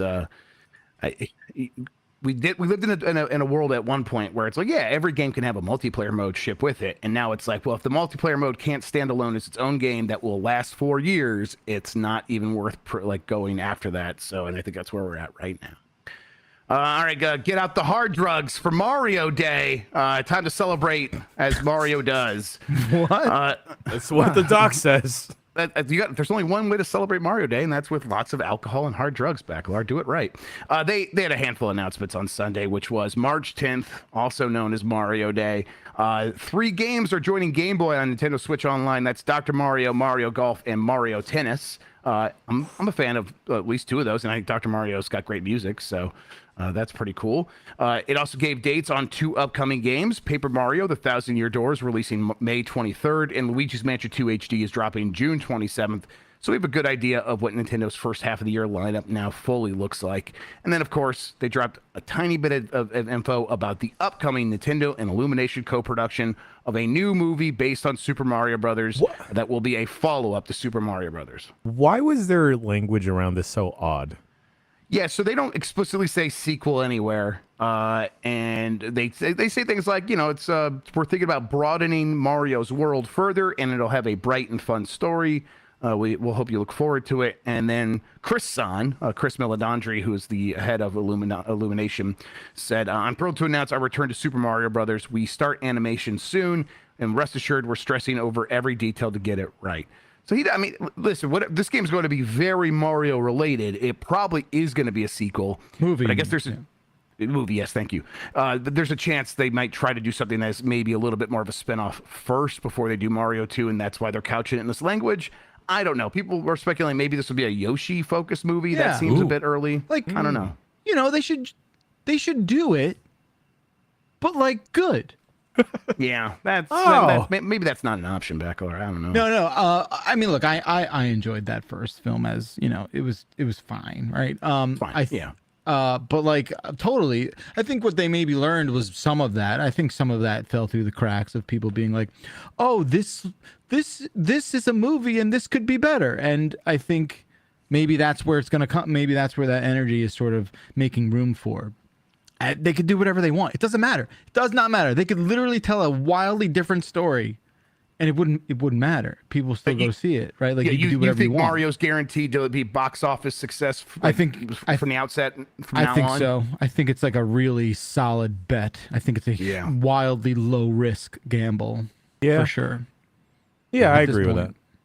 point. It's probably going to be Super Mario Brothers 2. Okay. It probably will be. Return to Brooklyn. Hear me out. Hear me out. You get Captain Toad. Toad gets dropped into like a sand biome level world in Mario, and then he has to ride a giant wiggler. Oh yeah. Okay. that'd Yeah. be cool. Yeah. And then Toad has to get hella high and do let the all of the mushrooms hard flow. drugs. Yeah, this is Right. NC-17. This sequel for sure. Like Wart Lots. has like a fucked up son. Right. Yeah. Frontal nudity on every Toad. Yeah. I really, this is the one thing this is my like actual real criticism. I think the music that they licensed for the movie was very stupid. Oh, the And- needle drops. It's Yeah. elimination. like- That's what they do. Like when you really just zoom out and like take it even for that what far. it's like. What? Like It's really dumb. What was that? It was so dumb. It was the most like obvious choice for any situation. And like, they would painfully save obvious. hundreds, if not millions of dollars not licensing all that This is shit. just how Illumination makes movies, though. I get that's it, their right? Formula. You're Yeah. just like, oh yeah, this is the moment for like aha to pop in. You know, it's like, what the fuck is this? You like, don't worry. You've got me. I'm 42 and I played Mario growing up. Like, you don't have to play Take On Me as well. I'm already pot committed. Don't worry. Don't like, they do who I was Need a that Hero for? when he's training? Like Yeah. that is like Yep. the most Yeah. on the nose. Like Yep. yeah. Like, who was that for? I don't get it. I think it's for like when you Like, bring the who's family. For who? I think when you bring the family and it's like, well, grandma's gonna come as well. And Grandma's like, I've been jonesing for AC/DC this whole time. I think she's just like, oh, I know that song. I think it's that simple. I think that's how Illumination thinks about making movies. Yes. And I mean, Take On Me is a phenomenal song. I will never be upset hearing it, except when I heard it in that movie. Yeah. Yeah, it was those were some wild needle drops. Go back to the games. Mario Golf, Mario Tennis. Those are the RPG ones from Camelot, and they're for the Game Boy Color. They are very, very good. If you have not tried those before, this is what people are always talking about when they complain about the single player in any other Mario sports game ever since these, except for the Game Boy Advance ones that had some similar RPG stuff in there. And then, Paper Mario 1,000-Year Door and Luigi's Mansion 2 HD. I will be playing 1,000-Year Door. I'm probably okay on Luigi's Mansion 2 HD. That's the common consensus I hear. That's not Why worth is it not checking out. good? It's not. I good? mean, it's Dark Moon and it's okay. It's not, probably not it's as good the as 3. lesser of the trilogy, and like I'm not super hot on Luigi's Mansion in general, and Right. Dan's I think the 2 is person the that doesn't like weakest. Luigi's Mansion 3, right? Yeah. Oh, you know, you Luigi's like- Mansion, you were Luigi's okay Mansion on 3, it. I liked a lot. Yeah, I mean, yeah, a good. lot. It's an 8. It's a Yeah, 7.75 to 8, I would say. Sure. Right. Yeah. I gotta protect my kid from 2 then. I mean, it's not bad. It's just it's slow and it's long. But like I feel like, it's been a couple years since he played 3, and he really, really Just loved it. That was replay probably- 3. Replay 3. Yeah, do that instead. I don't know if his brain can handle something like that just yet. Replaying the game or Yeah, like replaying a game, like okay. just the Most idea of like things, do this yeah. again. He'll watch 80 movies over and over again, but will he replay a game? I don't know. We probably don't have too much longer to wait for Luigi's Mansion 4. That is almost certainly what that studio is going to work on for the Switch 2 first. Put Luigi in a mall. A haunted mall. Make Dead Rising with Zombies. Luigi, and then we're talking. Yeah. Well, it Instead of makes sense. zombies, it's Goomba ghosts. zombies. Yeah. Luigi in a parking garage filled with ghosts, and you get a big ass vacuum car. Yeah, Yeah. all right. Yeah, I'm listening. an ecto. Yeah, He has his own ecto essentially. Cut Okay. the check, Nintendo. Yeah, this makes perfect sense because like malls are abandoned anyway, and like they're haunted by retail haunted. from the 90s and aughts, and let's go. Story tells Sephora. itself. Luigi would get banned at a Spencer's Gifts. Oh, yeah. He'd be too scared to go in there. I think all those black yeah, lights. Yeah, that's true. That's true. And then Paper Mario: The Thousand Year Door. That is probably the best of the Paper Mario games in many people's estimations. Yes, it is. That's correct, and it's still going to hold up. People are going to play this game for the first time and be like, "Yeah, well, they should make more Paper Marios like this," and they would be correct. I thought Origami was good. Come on, right? Well, Origami King is it's good except for the combat, which you do a lot of. There's no reason to do the combat. It's the reason they've all pretty much sucked since Thousand Year Door is because there's no reason to fucking do the combat. And the combat's not. It's the combat itself is not fun on its own. Right? Yeah, you're right. The best part of that game is when you get a powerful enough Mario that you can hit one of the enemies with the hammer to initiate combat, and instead they just die immediately. Yeah, and that ruled. Thousand Year Door, I played for the first time at the beginning of the pandemic. I'd never played it before, and it holds up. It's very, very funny. I love that first Paper Mario, but yeah, 2 is better. God, Origami King is like such like my kid wants to play it, and then we get to the combat, and she's like, I know. This, or you could do this, Dad. I'm like, I do not want to do it either, kid. Sticker Star, Color Splash, all Sticker that Star stuff is an abomination upon God. Yeah, I they're hate rough. Sticker Star so much. I don't know why we were so charitable to like getting through that. We definitely locked horns with that combat stuff, and we just persevered. Everything else in Origami King actually is fun. That bomb that like sacrifices himself for you is like such a cool character. What a guy! Yeah, what a dude. And there's a ton of stuff like that. And so it's like the best like secondary character cast since A Thousand Year Door. I'll play that. We'll play that.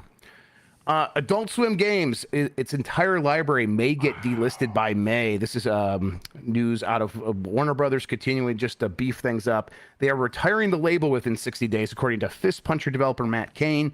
Warner Brothers is not granting developers the rights to their own games, a decision described by Cain as a universal decision across the board.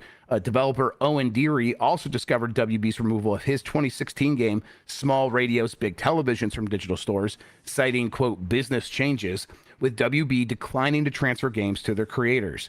Michael Molinari, involved in Sound Dodger Plus, alleged that despite proving IP rights, WB rejected his request to transfer Steam ownership, which is a matter of like 3 button clicks. This is obviously a concern for game preservation. It also just stinks because Adult Swim Games was very cool. They always had a really good voice and did a great job of finding these games and highlighting them and bringing them to the fore. And it's just a shame that this is another casualty of Warner Brothers trying to save money at all costs because they owe a huge amount of debt, I guess, is what it comes down to. So yeah, Adult Swim Games, not really a going concern for quite some time, but now fully kind of being like collapsed under the weight of Warner Brothers. This is a real shame. Yeah, agreed. I guess when I think of like game preservation, I think of collecting physical cards and being able to do it that way. I guess I have yet to think about the digital age where there's just going to be a bunch of downloadable games that just get lost in the think about ether. what happened to like Flash games. It's like the way to because Flash games just don't work online anymore. And so there was like this effort to collect them all in this like one bespoke launcher, and you could download that thing, but it's like 250 gigabytes of Flash games and stuff like that. And that's the way to preserve them, but it's not ideal. And then there's all these little games in between those eras. It's like, is this a Flash game or is this like a game that was on Steam? And some of them made up to Steam, and some of them were like, this is going to be on the Adult Swim website. And things like that. And it's like, are those preserved? Not as much. Yeah, it's a shame. In all these cases, hopefully WB relents and lets these creators, many of whom own the IPs of these games, like they'll take them back. And like, won't that expose them, like in terms of legality? Like what are we doing? Like, yeah, I mean, I don't know. Maybe in some cases. Like, I'm kind of racking my head over this stuff because it's like, all right, well, in the name of, cost cutting, like, certainly someone like, what's a neutral sort of transfer anyway, right? Like, if you're seeing it as a cost cutting measure to just absolve yourself, right, and just like wash your hands of the property, then like just fucking be normal about it. Yep, be normal. Just like let these creators have their games back. Be fucking normal, WB. What the fuck? That's a very difficult thing for WB. Starbreeze is ousting its CEO due to the disastrous state of Payday 3. Payday 3 is... Did we lose a friend? Payday 3 is doing very rough since Payday 2 launched, or since Payday 3 launched. Payday 2 now has 85 times more players actively than Payday 3 has on any certain day. It is a game no one wants to be playing. The issue seems to be that Payday 2 has a ton of content. People have made a ton of purchases, and Payday 3 not up to snuff in the basics, and then it's just missing all that stuff. So people are just sticking with Payday 2. Now, this is especially troublesome because you put Payday 3 out. It's like, it makes sense. People want multiplayer games they can play with their friends. Payday 2 did great. And it's not like, oh, well, maybe that's just over. Helldivers doing fantastic, kind of filling a similar but clearly different a gap there. But no, Payday 3 is just kind of crashing and burning. Damn. So they have dropped a CEO, Tobias Sjogren, and they told investors this, and now they are looking for a new CEO, but they have Jürgen Goldner is going to be the interim CEO. But basically, they're going to have to turn around Payday 3. That seems to be the big goal there. And this is their mea culpa to investors in the meantime. I think, this illustrates just how volatile this stuff is, right? Because you put out something like Payday 3, you're like, yeah, maybe it'll have a slow start, but it'll pick up over time. And now it's like, well, actually, there's a world in which Payday 3 just never actually comes back from this, or requires so much time and effort that it will still always be seen as a blunder by the people that invested in it in the first place. And it's like, yeah, this is a tough business to be in, trying to follow up a successful live service game, even if it is like time to move on from that. Payday 2 is a relatively older game now. It's like, well, yeah, maybe do a sequel. People love having a new game to play. It's like, well, if you miss the mark, you can miss it so bad that it can undo your entire company. Like, look at Overwatch 2. Yep. Is that still not doing well? No, I mean, really, it just never took off at all. God, that's crazy. The first one was so big. It's in such a worse place than the first game ever was. Yeah. Aren't they doing like a Cowboy Bebop crossover? Yeah, thing? They still have things going on. Like Overwatch 2 is not dead. Yeah. Remind me, like, the first Overwatch is gone, right? Didn't 2 replace it or something? Overwatch 2 was like, it's basically it was an update that they called Overwatch 2 that replaced Overwatch 1. But that meant fundamental changes. Like, for example, it's 5-on-5 now instead of 6-on-5. So it's like that game you played as Overwatch 1 is basically gone and called Overwatch 2 now. So you can't do what they're doing with Payday 2 and just be like, I'm going to go back to the one I liked because that's not there anymore, right? That's right. Yes. So if you put the disc in your PS4, it just overwrites it with the new game? It would ask you to update it to play it online. Yeah, and yes, it would shred the disc and spit it out at you. Yeah. Oh wow. I'm sure that Overwatch is like probably still making money. And sure. So I bet it's doing better than Payday 3. That's for sure. But if like the sort of heights of Overwatch are not even a glint in their eye at this point with Overwatch 2. Like it is a much different game in terms of the success it's having. It's such a bummer with Payday 3. I saw a different side of Mike when we streamed that. Oh yeah. Where Mike is a cold-blooded bank robber. That was fun. Yeah, I enjoyed that. Yeah. That's probably the most I played any Payday, and I like that. Yeah, I think that again, like the basics are there. I think a lot of people just want them to be a little bit better, and then they're worried about all of these purchases they made over the years, and it's just that stuff's not going to come for a very long time. Star Wars Jedi director Stig Asmussen has revealed his new studio. It's called Giant Skull, and it's described as a new AAA game studio dedicated to building gameplay-driven, story-immersed action-adventure games set in captivating worlds. The studio is based in Los Angeles, but has remote developers from around the world, which is the way of doing most studios, especially ones that open in Los Angeles. They are going to be utilizing Unreal Engine 5, and that's usually how these announcements work, right? We're starting a new studio, and here are the tools we're using. So if you're someone who wants to make games in Unreal Engine 5 or have skills in that, we are hiring. He also brought in as CTO John Carr, who was one of the technical directors on the Jedi games before they left Respawn. So a lot of people from Respawn coming to join here, but they also have people from games like Fortnite and Valorant and League of Legends, just across the board, taking on roles there. But I guess a couple things. It's nice to see a studio could still get started in a world where people are worried about a dearth of investments for these kinds of things. But if you have a name, you're probably still going to be able to find some money. And also, this is a sign that, hey, key people from Respawn continue to leave and start their own thing. Let's see here. Let's just move right along because this next story is pretty similar. Empty Vessel is a new studio formed by former id, Naughty Dog, and Activision devs. Empty Vessel is a new independent AAA studio and has been founded by industry veterans aiming to make their mark in immersive shooter genres. This is led by CEO Emmanuel Palaik and COO Garrett Young. The studio boasts a team of extensive experience from companies like id, Weta Digital, Naughty Dog, and Gearbox. They aim to prioritize creativity and innovation, breaking away from traditional business models to create AAA quality games with smaller, focused teams. This is another similar example, like bringing in a lot of talent, and I'd like them mentioning that, hey, we're going to use smaller teams to make these bigger games. Something I think is going to be a key initiative from a lot of different publishers, trying to see how big of a game you could make without getting a team maybe over like 100 people, maybe 60 to 100. And if that's the size of a studio you're trying to start right now, you probably also will be able to find money, especially if you come from like Naughty Dog or id. I think the only thing that worries me, Grub, is with this studio announcement and the previous one you just mentioned is the messaging of AAA games. AAA, yeah. I don't think that's anything more than just like the qualifier. I Sure. just like AAA in its own right is just like a genre, right? Like it's not. Yeah, it's an not indicator of like it's not a thing, we're making a game that can be sold for $70. I think is what they're trying to say. Yeah.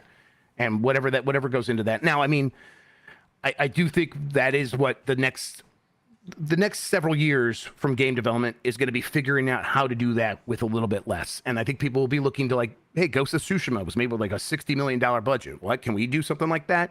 They'll try to mimic that stuff. It's also like, okay, Unreal Engine 5 is fully here. Can we use the tools in there that promise to make things easier to make these big games without having to break our backs trying to do so? And the creative teams that figure out how to do those kinds of games probably will be rewarded by selling a good number of games and having their budget be low enough that their profit margins are still pretty high. So I think that's what these studios are setting out to do. What was the budget for Baldur's Gate 3? I mean, I'm sure it was big, but it's not going to be massive, right? Because it's not a Spider-Man 2 thing. Right. It's not 350 people, many of whom are living in Los Angeles or something like that. It's, they're living in Central Europe. And so they're going to be more affordable to begin with. And then also it's not 350 people. So it's going to be a much smaller budget. Sony has announced Ghost of Tsushima Director's Cut for PC. Sony Interactive Entertainment announced a PC version, and it's coming May 16th, developed by Nixies. The port is. It will bring together everything you had from the game previously. So that means the Iki Island expansion, as well as that multiplayer Legends mode. I only played a little bit of Ghost of Tsushima, and I've been thinking about it a lot recently. I'm like, I should go back, and I'm like remembering they're probably going to put out a PC version. Here it is. I'm definitely going to hop into this. I'll play a lot on the Steam Deck, but I wouldn't mind checking out this multiplayer Legends thing. Something I never ever touched. We should do that on the site. I've been curious about that too because I heard really good things. Heard good things, yeah. So definitely going to check that out. This, of course, sets them up to make more money from a game that has already been very successful for them, and they'll love to cash those checks, of course. But this is going to lead into them doing more with the Ghost series going forward. Almost certainly we will have a Ghost of Tsushima 2 announcement within the next year or so, and it'll kind of use this as a springboard. That game was already super pretty previously. I can't wait to see that on a PC. Yeah, so they talk about taking advantage of PC functionality, including ultra wide.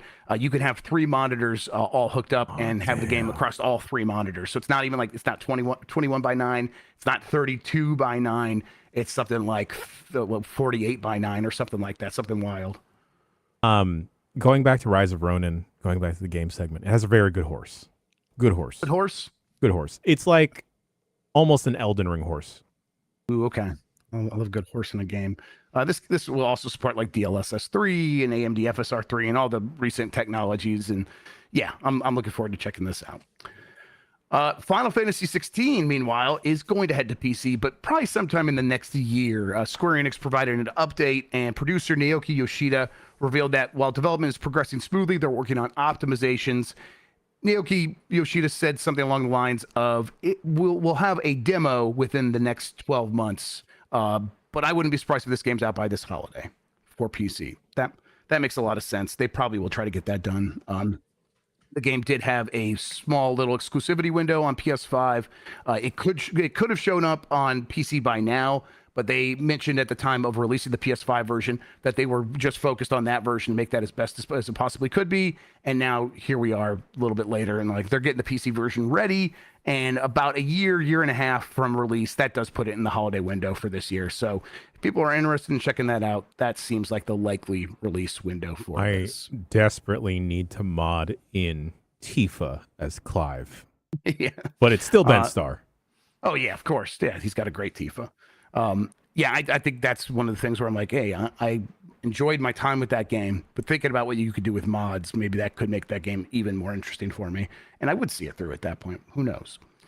Finally, we got Multiverses reemerging in May. Multiverses is that platform fighting game like Smash Brothers from WB, featuring all their characters. It was in early access previously, and they were selling characters and doing a whole first season, and the game was very successful out of the gate. Had more than 100,000 concurrent players at one point, actually significantly more than that. And then it sort of faded away pretty quickly, and it dropped down to fewer than 1,000 concurrent players on Steam.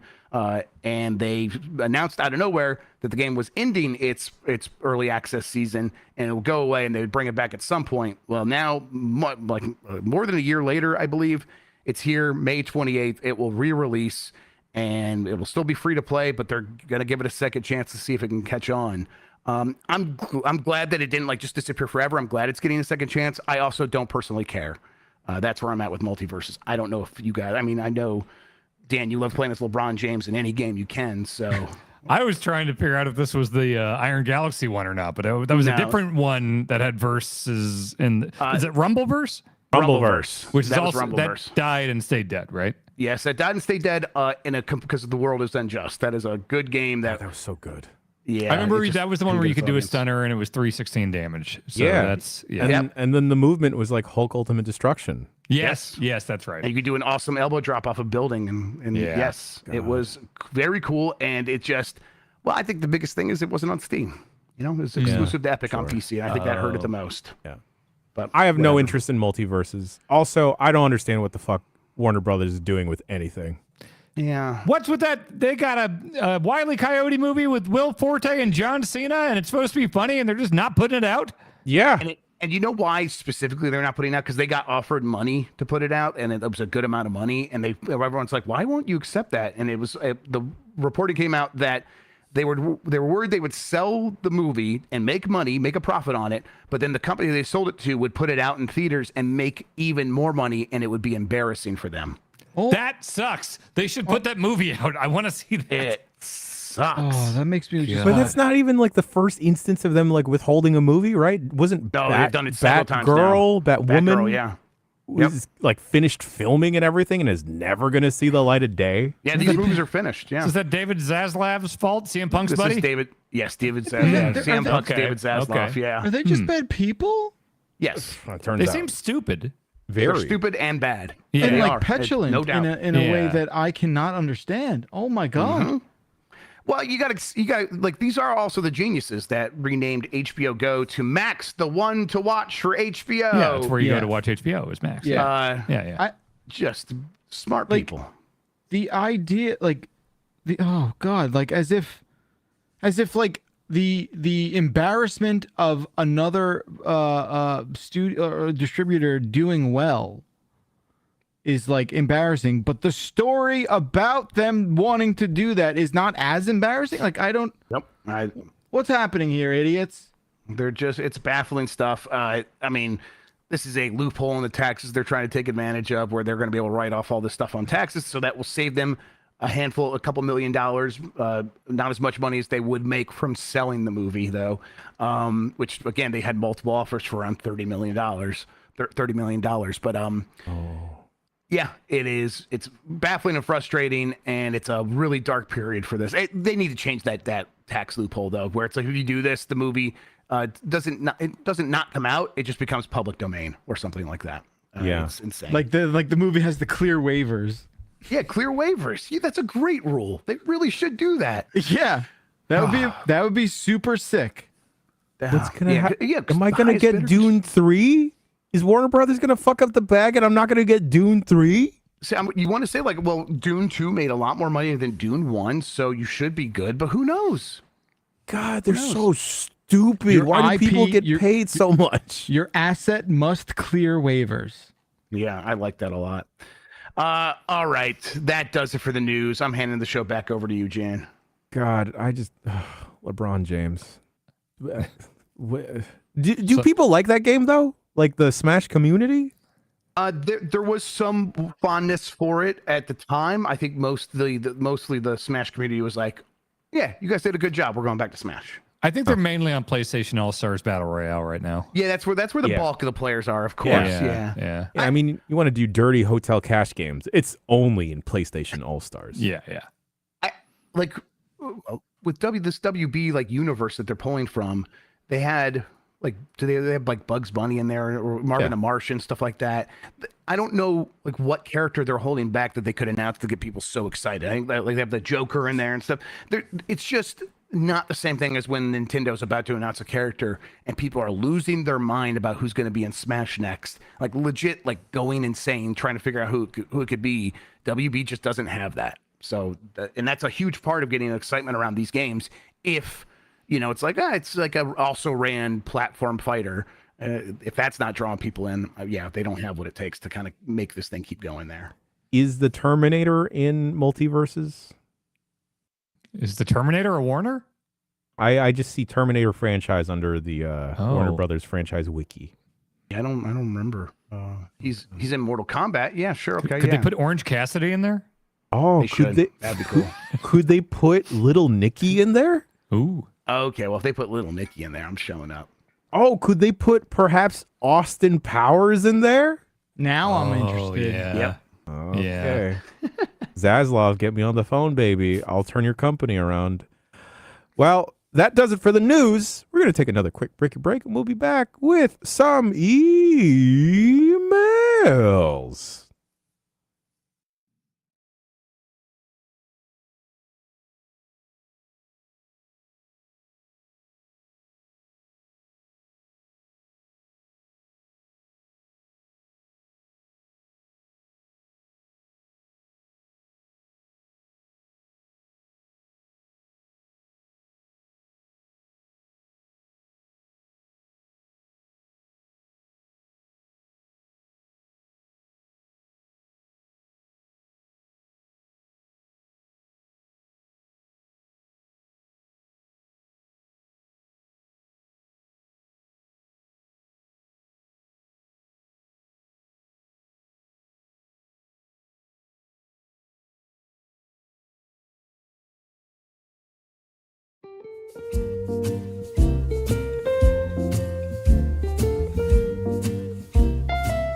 when Jeff Bakalar pulled out that fancy glass in the beginning of the pod, if we all remember that, if we all stroll down memory lane, Yeah. the specific shape, I was thinking like, oh, that's that fancy glass.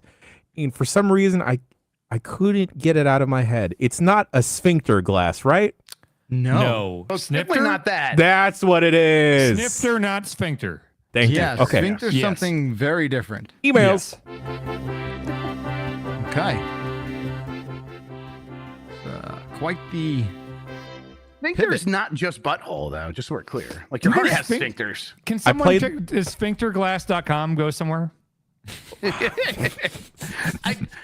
If you could remember what Dude Tubes is, because Dude Tubes does go to Giant Bomb. If you're going to remember what that is, we'll I get don't you remember what that Yeah, me neither.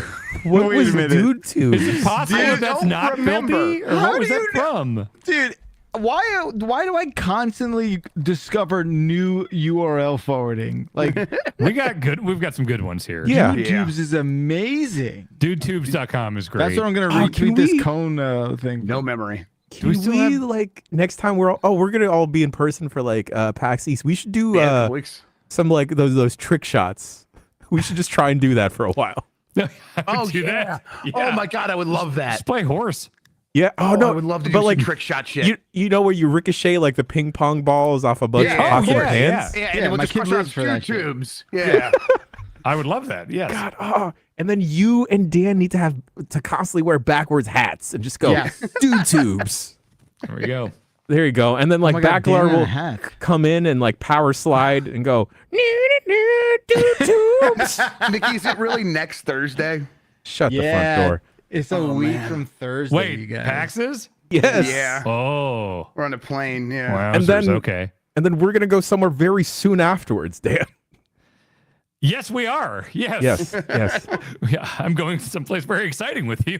yes, yes, yes. I can't wait to perhaps see a big ringing object. All right. First email. I'm pretty sure we talked about this on some Giant Bomb property.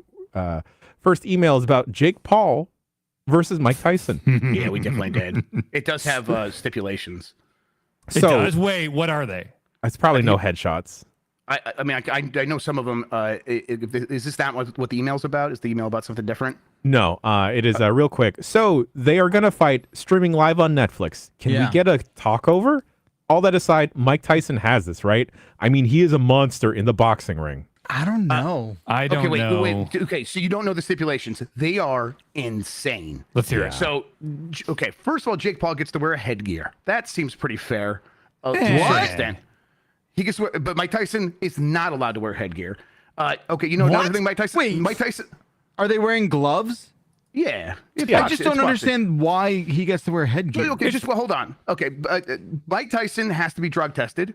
Jake Paul does not. It does not get drug tested. Is weed What? okay? Oh, Wait, that is supremely weird. He does it in doing there. here? Let's keep going. Yeah. The weigh-in is 165. Mike What? Tyson gets weighed. Jake Paul doesn't.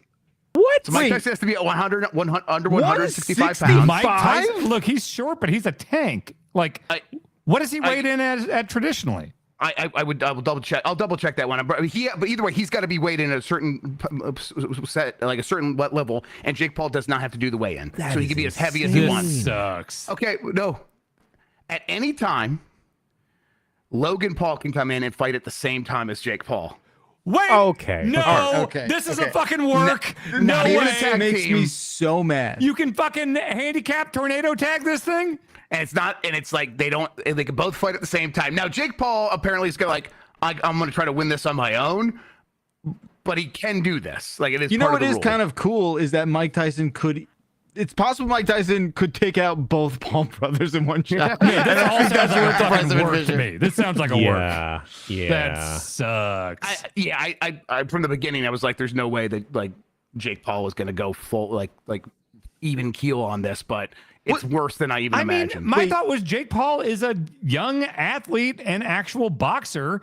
Mike Yeah. Tyson's like 60. I mean, he's still 60 fucking terrifying, but Is he like 57 or 67? He's probably 58, 59. he was so like- young when he was in his prime, so maybe Right. he's younger than I I'm just don't thinking. understand. Like they basically said, okay, we just have to nerf Mike Tyson.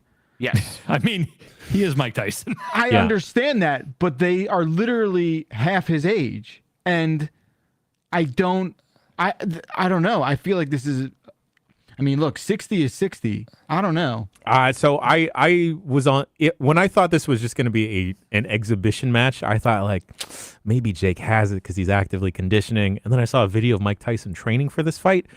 That guy's a monster. Jake Paul might die. Oh, all right. Look, I'm back in. I mean, Jake Paul does say he's like, these even if these rules exist, he says he's not going to wear headgear. So maybe, I mean, we'll see. Okay. Well, because like Mike Tyson's trainer got gassed very fast trying to keep up with Mike Tyson, and like I think one of the shots almost whiffed and like hit the trainer in the head, and the trainer's wearing headgear and.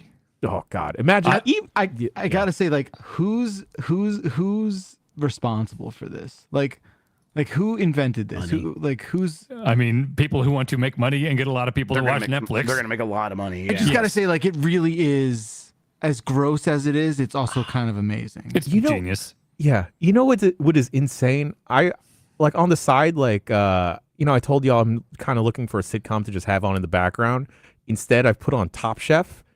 And then there's just a random episode of Top Chef where young Logan Paul is like the guest judge for like one of the cooking segments. Oh, wow. And it's like, here's like all these esteemed James Beard award-winning chefs and then Logan Paul. And what the fuck? It's also amazing because it's like Netflix, the last couple of years has just been making Garbo TV. Just like the worst bottom of the barrel dog shit You trash. don't like Love is Blind? You heard what I said. They're shooting that all around the city here right now. They're in Minneapolis. Oh hell yeah! And I just obviously a couple diamonds in the rough, but like really bad content. And now what they're doing wrestling too, right? Yep. Netflix? Oh yeah, next year. Oh yeah, big money. So they're just they're course correcting. Live programming. I'm looking at this footage of Tyson training. He seems to be in very good shape and also leaner than I'm used to seeing him. So I could see him cutting down a little bit here. He is very fast still. Yeah. I love hearing that. I'm so happy. He could probably take any of us. Oh yeah. He could take all like 4 of us. Yeah. He'd take 4 of us, and then like Mike would just walk away. God, it does have potential to be very, very funny if they just let it be. Just let it be very funny. They're both going to be even richer than they already are. Just let one of them get rattled real fucking bad. God, it's going to be Jake Paul. Let Jake Paul get rattled real fucking bad. Would it be cool if he just punch them both in the face at the same time and won, and that was it? And it was like a 4-second match. I would be so sick. I put like $50 in my on DraftKings for the Super, actually for the Lions game before that, and I like still have a few bucks left in there. I'm like, I'm gonna save it and bet on this. I'm gonna bet on Mike Tyson no matter what. But like, it's so crazy because like, can you even gamble on it because it's like all the weird rules? You can and, gamble like, on fucking WWE, Backler. You can definitely Can you gamble. really? Yes, you can. Yeah, you can't gamble real money, right? Or can Yes, you super can. You can. Wow, Yes, really? you super can. Because in the last minutes before pay-per-views, suddenly you'll see like the betting odds shift wildly where it's like, whoa, right before WrestleMania 30, why did everyone start betting on Brock Lesnar? That's weird. And it's like, because insiders start coming in and go, okay, I'll put my bet in because we know how it ends. That's the thing. I bet there's a cap, and I also bet they like, I think they still reserve the right to kind of like undo stuff. Yeah. So I'm gonna no matter what, I'm gonna bet on Mike Tyson. Right? Like who wouldn't want to root for Mike Tyson in this? Is there any other sport that has just been bastardized than boxing in like the last couple of years? Highlight isn't what it used to be. You're right. The pro would highlight agree. scene. Yeah. It's just very disappointing. Didn't UFC like way worse than it used to be? I just never hear about it anymore. I don't watch either. that. I did just watch the first 3 UFCs thanks to Deadlock, and boy, those early UFCs were fucking something. They were just some weirdo dudes fighting. Let's say the 7-foot-tall fat guy against this weird little judo dude. Like, it was awesome. I mean, the idea really was like, let's do the Kumite, right? Let's just do Kumite from Bloodsport, and I'm like, I like that idea. It was awesome. But didn't last. Too beautiful for this world. Backlar, yeah. No, I was just gonna say like I know what I'm gonna say about to say is like gonna be confusing to people, but like I just don't like this stuff. there's something that upsets me about boxing also, just like traditional boxing. I don't like fighting, right? And I know hockey has fighting, and I hate fighting in hockey. I do. I'm like in a very, very, very, very small minority of people who does not like fighting in hockey. But I don't know. It upsets me. What is that? Explain that to me. Maybe I should lie down. See people get hurt. It's pretty normal. Yeah. Yeah. I don't like, especially for like entertainment. Yeah, sure. A lot of people feel that way. I don't. That's not too strange. It's upsetting. It's very upsetting. Well, like boxing, they sign up. Like that's what they're doing. That's their job. I know, and they're making but a lot I of money don't doing think it. that's makes it okay. TikTok put some Mike Tyson stuff in front of me. I'm like, man, Mike Tyson's cool. And then they do the slow motion of like, man, he hit that guy in the skull so hard. Yes. I don't think it's impossible he rattling. didn't instantly get CTE. And then I'm like, that upsets me now, thinking about how like we know the science on that stuff way better than we did 20 years ago, 30 years There's ago. that one slow-mo punch of the guy's got the big hair and he hits him so squarely and so directly in the face that like his head and skull are going back before his hair realized he got punched. So like it's fucking incredible. Like old Tyson KO things. And he came out to just the sounds of chains rattling. Just terrifying shit. Like scary. Prime Tyson there's never been a more terrifying human being ever. Yep. God, as someone that like really, really, really liked boxing for a really long time, it's just you're Filipino, it bums so, me out. Yeah. Yeah. But fuck Manny Pacquiao. I'll fight him in the streets. Whoa. If anyone wants to see a fun boxer, go on TikTok, Instagram, whatever. Look up Ben Whitaker. He has a giant One Piece tattoo on his back. This guy fucking pisses off so many people the way he boxes because if y'all remember Prince Nazim from like the 90s, he was like a really like loose boxer that like wasn't really orthodox or whatever. This guy's amazing. It's so good. Go look up a clip. Very fun. Next email. I'm going to ask y'all to not look at the doc because we have a fun quiz. Wow or Taylor. Thank you, Alice, for assembling this quiz. Alice writes in, hey, Bombers, can you guess which of these names is either a wow spell, a strain of weed, or a song by Ms. Taylor Allison Swift?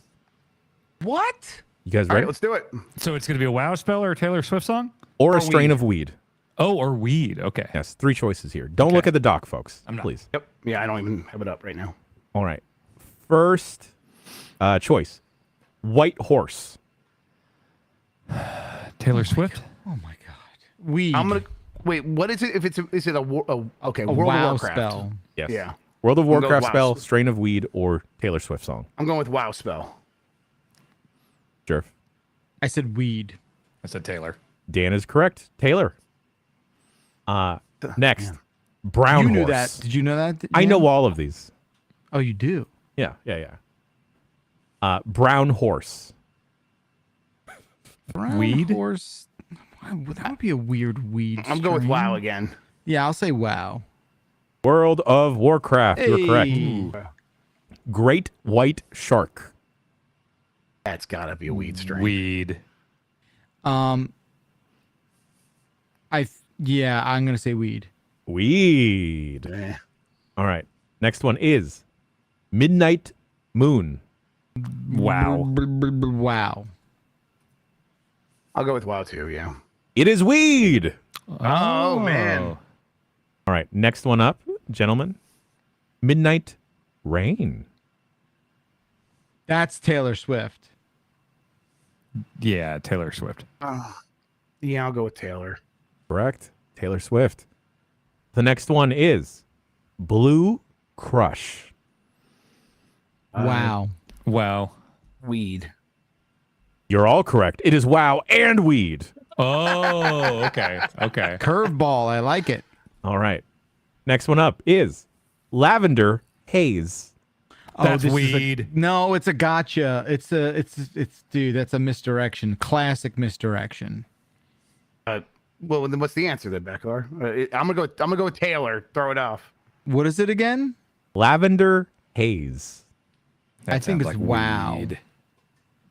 Well, Grub and Dan are correct because it is Taylor and weed. Oh, okay. Oh right, I forgot that's in play. Taylor's lighting up in the background with the Kelsey brothers. Sparks Fly. That sounds like a song. Taylor Swift. Wow. I'll go with weed. Dan is correct again. Taylor Swift. All right. Holy crack. What? Holy. That's a wow. wow. That's a wow. Yeah. Okay. Wow. Yeah. That's weed. Oh. Really? All right. Next one up. Hope's Flame. That sounds like Taylor Swift, right? That sounds No, like it wow. sounds like wow. Oh.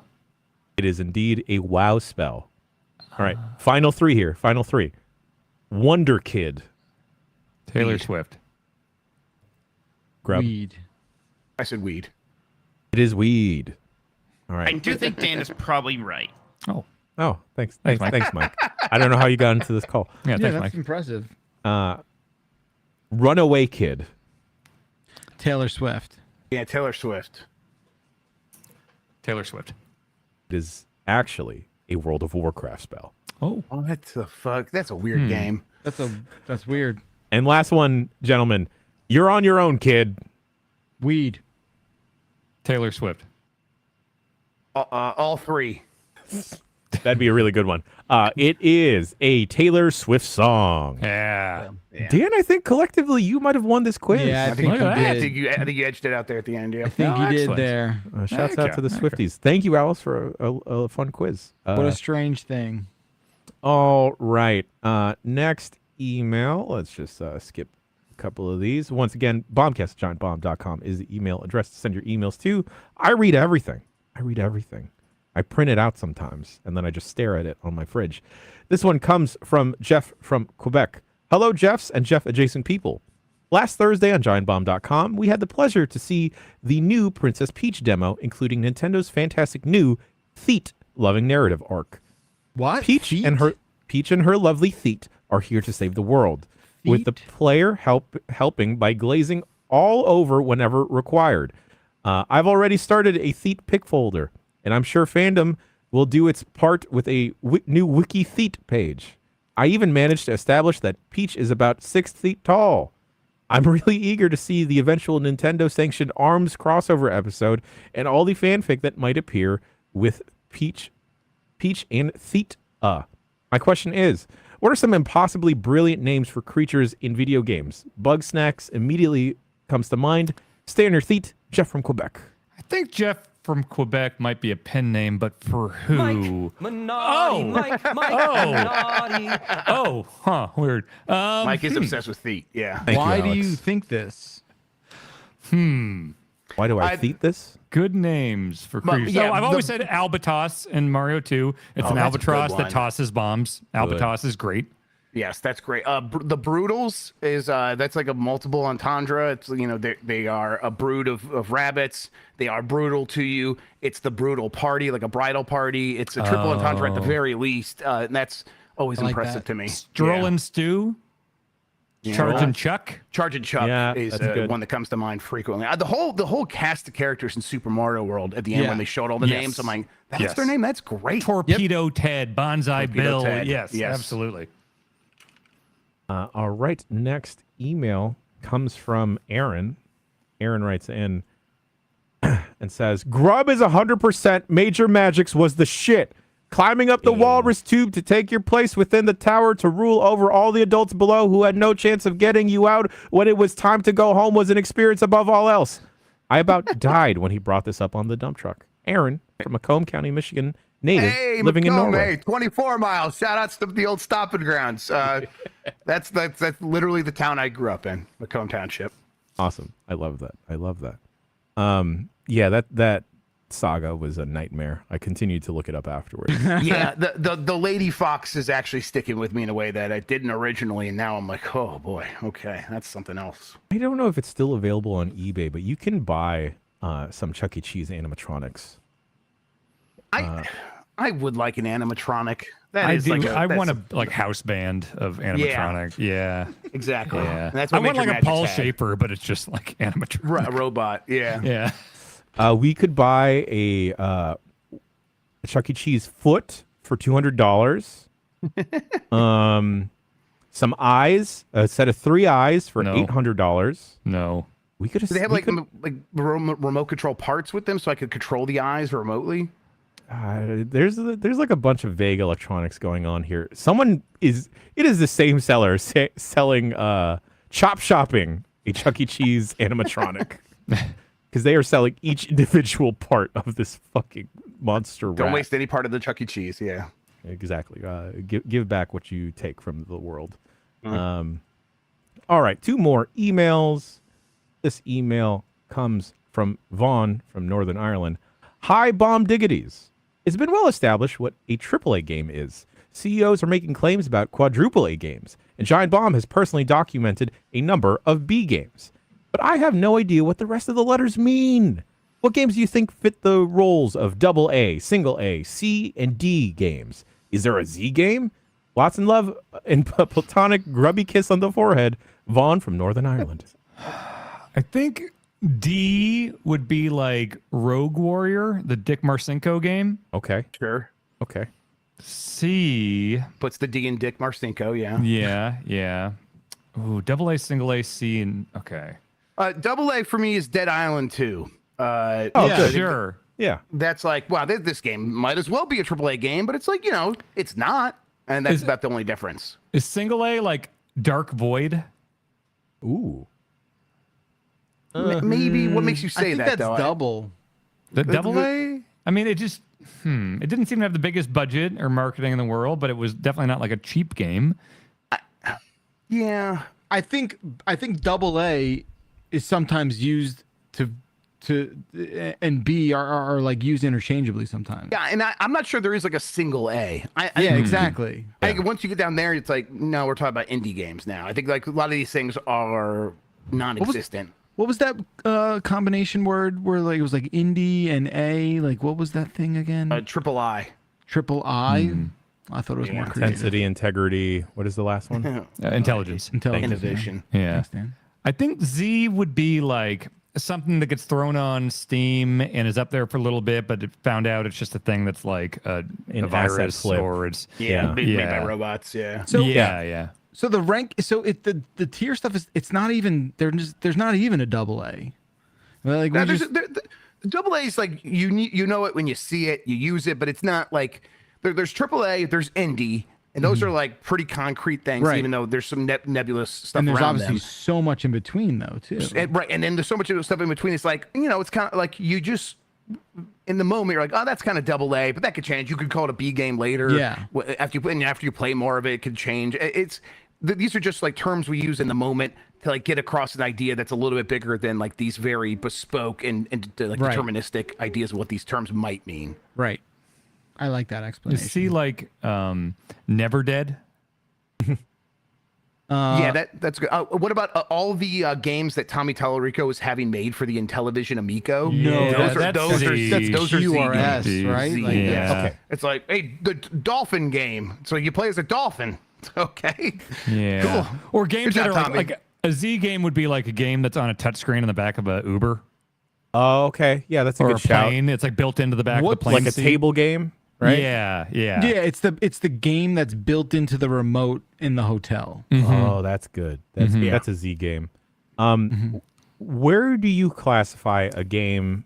I've been Googling this whole conversation. The Order 1886. I think that was triple A. That was AAA. That was AAA? Yeah, it's AAA. They yeah, put a I mean, lot of fucking money into that. Yeah. a lot of money, big budget. It doesn't hit. Like, but that doesn't mean it's not going I mean, for it's AAA. 5 still hour amazing, boring and we game. are all gonna play it very soon. I But was going to ask, should I check that out? that game's I like like, 2.5 hours long. I like feel the Order 1886. You just got to go and be like, what if this came out a year after Resident Evil 4? If you look at it that way, it's actually pretty good. There are like 2 guns that are kind of cool in it. And other Yeah, than that, the it's like a railgun 5-hour thing. experience. Now, there's one where you could like shoot gun goo and then explode it with a different button, and that was fun. Yeah, but you're like the Knights of the Round Table and stuff. And it's got cool lore. I just remember it looked really good. It like, did, It it looked did. phenomenal. Yeah, for the yeah. Is it time. but is that one of those games that had like the theater effect where like the black bars are the top and the Oh, like bottom, an so they can anamorphic- save the frame rate and stuff? I Yeah, believe maybe they so, did like an yeah. Hell anamorphic yeah. thing. I don't remember. But like I remember being genuinely like impressed with the fidelity of that thing. Yeah. You know. And it It's was a like doing soft like 8. Tesla coil stuff, right? There was all like, Yeah. that kind of- I think Nikola Tesla was like your like buddy in there. Yeah, like your he was, Q, your yeah. tech guy. Yeah. Anything prestige adjacent, sign me the fuck. Oh in. yeah. Yeah, I mean, this is the closest you're going to get to a prestige game. Probably yeah. Is David Bowie in it though? When's the all PC right. port coming is what I want to know. Any day now, man. Any day. Director's cut. Yeah, they're gonna give you a like 4:3 ratio instead. Nice. I played on my CRT. Hell yeah. Last email of the show comes from Vanessa. Subject line reads, I have the solution. Hello, bombers. The solution to what, you might ask? The solution to the situation that game dev companies like Sony and WB are currently in with having to pay licensing fees. Public domain needs a comeback, like big time. Here's some games I would literally die for from public domain. Oh. And then they provide a top 10 list of public domain games. Alice in Wonderland horror game. I know it's already been done. I don't care. Just do it again. All right. Okay.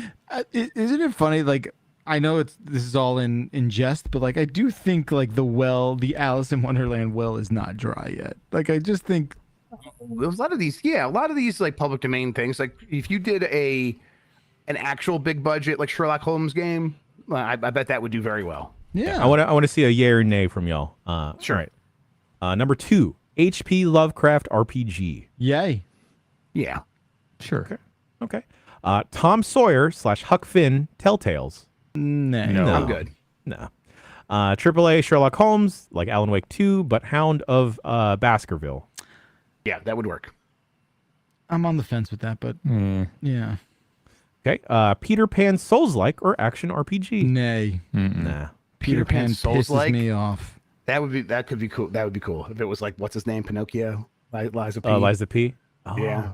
Liza P2 because it's 2 P's. Yeah, Liza two PP. P's and PP. Okay, that's the episode title. Treasure Island Zelda-like. Yeah. What is Treasure Island? I don't know the story of Treasure know. Island. Is that like the Gina Davis movie? That's Cutthroat Island. That already had a Super Nintendo Isn't it game. Pirates? Probably. Yeah. This sounds like a Disney thing. I know the Public Muppet domain, one. So yes. John Is Silver. Long Treasure John Island the Silver. one where From like the there's a Dark bunch of Order? little tiny people and then there's a big person? No, that's Gulliver's Travels. That's Gilligan's, Gulliver's Travels. yeah. That's That's Gulliver's Gilligan's Travels. Thank you. I Island. always Yeah, conflate those that's two. and also Gilligan's Island. Yeah. Jack Black is in a terrible version of that tale. That's right, he is, yeah. Wizard of Oz RPG. Oh, I'd be into that. I think Wizard of I could Oz try is like criminally undertapped. Yeah, that could be cool. I think Wizard of Oz is sort of dope. I know Wicked is very much a thing, and they are coming out with a Wicked movie, which actually looks kind of dope. But yeah. Oh God, y'all remember that James Franco Wizard of Oz movie? Oh, God. No, Great and what? Powerful or whatever. Yeah, Sam Oz the Raimi, Great and yeah. Powerful from Sam Raimi. Sam Raimi made that? Oh, Yeah. Weird. wow. It Okay. is- it's very sad. Winnie the Pooh as a Stardew Valley. I fucking hate Winnie the Pooh, man. Yeah. I fucking That'd be hate cool. Okay. Pooh. What's the point? I fucking love Winnie the Pooh. Oh, well, this is where Winnie you the and Pooh I... is my What is the favorite point of Disney Winnie the character. Pooh? Oh, no. He This is where should you not and I... have to answer to you, Dan Reichert. I Winnie the don't Pooh. Who is Winnie the Pooh for? What's the deal? What's the gimmick? He loves Dan, honey you and gets get stuck in it. trees. Dan, you what about get it. what does he have that Yogi Bear doesn't have, and Yogi Bear is more likable? He has a really depressed friend, a really scared Ooh, that friend. sounds Bear's exciting. got what was Boo Boo? Boo Boo's pretty depressed. to be Yogi fair. Bear was stealing picnic baskets. And he was Yeah. fun, and he was I do think hey, Dan's boo-boo. probably right. Thank you, Mike. Thank you. Go rip off this family. Right? Yeah, Yogi Bear was great. I loved Yogi. I love Winnie the Pooh. What about Winnie the Pooh? Like, for real? I've obviously been confronted with images of Winnie the Pooh throughout my life, but there's never for a second been a frame of anything where I've been like, ooh, I should look into this more. No, I get know? what you're saying. Look, Dan, I'm with you. I think Winnie the Okay. Pooh, for the most part, sucks. But I want to get into the mind of Jan. I just a don't little bit, really like. There's not like I don't even know what it's about. I just like I look at a bear with a shirt on, and I'm like, what am I doing? Why do I need to look into this? I just feel like I wouldn't want to hang out with him. He's like a stoned little bear who's always and I'm isn't sorry. his like donkey friend like sad all the time too? It Yeah. just seems like, Or yeah. See, none of this appeals to me. That's his depressed friend. Oh man. I don't like the tiger friend. No, read he's Calvin and bigger. Hobbes. Calvin and Hobbes has an awesome tiger friend. Yeah, Oh man. yeah. I remember already have being the good one. I There's remember better bears. There's better tigers. I remember being on like a date with my ex-girlfriend, and I just felt that the relationship was on its way out, but we were watching the Winnie the Pooh movie, and then like she was really depressed, I was really depressed, but I fucking lost my shit at the "can you not" joke. Go look on YouTube for that. I'll link it. I'll say this. And speaking of fictional bears that I thought that had no appeal to me, Paddington. I had no idea what the fuck a Paddington bear was. I'd, again, seen images of it and never looked into it. And then everyone starts talking about Paddington 2. I hadn't seen Paddington 1. I heard about the Rotten Tomatoes stuff and everything. And Bonk and I watched Paddington 2, and I'll be goddamned if it is not a delightful, delightful movie. And Paddington 2 rules. Wonderful character, wonderful movie. Yeah, I totally get it. No one totally get I don't it. think Winnie the Pooh's had his Paddington 2 moment yet. I don't think it ever will. Yet. Let me make a Paddington. Let me make a Winnie the Pooh. I just don't think Winnie the Pooh is interesting or I'll important. make that fucker in There there. you got Interesting. him. There you go. Haven't you ever wanted to stick your hand in a jar of honey? Nope. No. Seems gross. That Actually sounds gross. terrible. Oh, that sounds so fun. Oh my I got hair on my hands. I don't want that in the honey. Yeah, like what if Winnie the Pooh like was motivated? I don't know. He's just like He's like a manifestation of depression. Yes, Yeah, like he's 5,000%. That's why I'm so with it. sad. It doesn't Everything's seem so sad. aspirational at all. Yeah, that's where I'm at right now until Notion fixes me, y'all. Sad. My whole fashion sense is built off of fictional bears. When you think about it and boil it down, I dress exactly like Paddington Bear. Yes, that's true. In my private life, I Winnie the Pooh that shit all the time. constantly, yeah. But you and then wear we'll- pants and you love pants and you're a big denim That's what I'm saying, he does enthusiast. wear pants. in my private life, you know. Sure. You don't walk around in like a like- button down free ball and there's no way, dude. Yeah, because Winnie the Pooh wears a red shirt. And then like look at the Ralph Lauren polo bear. That motherfucker's got steez out the wazoo. Anyway, Vanessa has two more options. Homer's Odyssey roguelite Yeah, Okay. I'll do that. and a Three Musketeers action game. That'd be fun. No, that'd be great. What you got against Three D'Artagnan? Musketeers are great. You guys just I gotta said get D'Artagnan. that was Man of the Iron Mask, right? I think that might be the only Three Musketeers media I've that consumed, and I Three did like Musketeers? that. I like Three Musketeers or Man of the Iron Mask, but I hate the candy bar, and that's all I know about Three Musketeers. I don't think Man in the Iron Mask is Three Musketeers. Is it not? It might be adjacent Is it to Is it. it in the same universe? They had the same swords and I, hats. I've never seen Man in the Iron Mask. I know in like inclination that it was about the Three Musketeers. Chad is saying I'm correct. Okay. All right. Yes, I'd never seen it. Yes. Okay, look at that. Man. Oh, I do think Dan is probably right. thank you. All right, thanks, Mike. So weird he keeps popping in to say that exactly. I appreciate it, Mike. Thank you. Yeah, Mike, I hope you're recording your audio track because you keep popping in.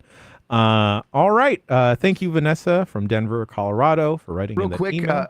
I found out what comes out the day we get into Boston on Thursday on Amazon Prime Video. The new Roadhouse movie Oh, with Conor McGregor as the villain. Roadhouse. Yeah, we gotta Roadhouse. do So that. Maybe we could watch that night. Yeah, Do an in-person live film in 40s watch party. I'd be down for that. Yeah, that's what I'm kind of. I would be too. Okay, all right. Well, maybe we'll just like, yeah, okay, we'll make it happen. Okay, cool. I was looking at the day. I'm like, oh, I think we get into Boston that day. That sucks. And I'm like, well, maybe. I do that. All right, cool. Okay. Okay. Yeah, maybe I'll just like, I don't know, go out in Boston. Like maybe I'll just like take in the city. What a loser. Yeah, what a dork. You could take in the city from like the view of a hotel room with your friends. No, Right. no, friends, my friends. We'll go catch a bunch of shrimp in the harbor and then bring it back to a hotel room and watch Roadhouse. Bob. We can't Brat Night visit- and Roadhouse. we can't visit major metropolitan cities. I've been to Boston a bunch of times. It ain't that much. It's fine. this Look, town, I'm with it's you. Fine. I'm with you. Boston is like a little town. We're good. overwhelmingly just fine. Right? I get it. You're arguing against yourself. But that doesn't mean we should stay indoors. We're gonna be in It's- Boston, the big city of the bright lights. We gotta go out. It's fine. It's whatever. It's fine, but I don't think we need to like stay indoors. Plus, we're gonna have a lot of friends in town. Like, there's no reason. Bring to them just- on. Come in. Yeah. Put in one omnidirectional mic, shove as many people in that hotel room as we can, and let's watch some Yeah. fucking Roadhouse. Yeah, because it worked out fucking so go. well last time. I'm we used to having. crammed a bunch of people into a hotel room in LA and ate 100 chicken nuggets last time we traveled. That was a private moment. That was a private event. What was Private I event. doing? Come eat 100 nuggets at 3 in the morning. That was a private event for a select audience of 6 or 7. I forgot that we did that. That was was awesome. for us and us only. Friends were made for a lifetime there. Nikki was there. Nikki was like, I gotta go home, y'all. You did that. It's just too late. Too many chicken nuggets. I'm like, man, Nikki, When you're Nikki had to responsible. leave, I was like, Yeah. oh, we're doing something Get bad. back to the hotel and I'm handed a phone saying, Dan, I trust you. Please make it so 100 McNuggets arrive here. And it's like, I think I can make this happen. It's not that you press a couple buttons. I will say this. I was shocked as to like how enthusiastic 7 grown adults were about this. Might Like more than that. Like I was just like, oh my god, are we actually doing this? It was almost like we were like trying heroin. It was like I couldn't believe how into it everyone That was was. the next room over. Yeah. Yeah, come on, later. All right, that does it for emails this week. Bombcast@giantbomb.com is the email address to send your emails to. I love fun quizzes. I love lists. Go send those. Go make those, and I appreciate all the time you put into making those. No, we're not trying heroin at PAX East. No, we're not. Definitely not. Maybe SGF. Here's the next thing I'll leave you with. This is a fun little story. I think everyone will like it. A couple years ago, Vinny gave me a bunch of clothes for his kids, like old clothes for Dib. And Dib is finally growing into the size that appropriate size. So Dylan's wearing a bunch of like TriCaster merch. No, it's not Vinny's clothing. It's Vinny's kids' No, he gets free clothing. stuff from the TriCaster Corporation, I'm sure. No, you dum-dum. So Yeah, check out that new tech fleece. so among all, it's like a lot of jackets, a lot of vests, a lot of cool stuff, right? Check out those Behringer shoes. No, it's not that old. It's all like relatively, newish, right, or whatever. And there's this one highly reflective vest that he's been rocking like hardcore. Hi-Rizz. Yeah, he goes, Dad. He comes back from soccer practice the other day. He goes, Dad, I got to the soccer field and everyone's like, yo, you got crazy Rizz with that vest. He's like, you got to go Rizz up those girls on the playground. And Dylan's like, I'm wearing this vest every day this year to school. And I just need everyone to know that very adorable and cool Giant Bomb story there. Yeah, I think we have to Rizz. call him Hi-Rizz Dib now. Yeah. Hi-Rizz. Hi-Rizz did. Oh! Yeah. Let's not start this. Jen left the frame. He has gone bye-bye. We got him, everybody. It's all right. God, I got to get Michael Heim on the phone with a new business venture. Hi-Rizz. Oh, my God. That's brilliant. I think it'd be better if Dylan just started dressing and looking exactly like Vinny at the age of like 8. That'd be very good. Yeah. Shave What, head, black, beard, you would look all black right. shirt. Black shirt V-necks. and jeans. What's not to like? Timeless outfit. Oh, my God. That will never go out of style, by the way.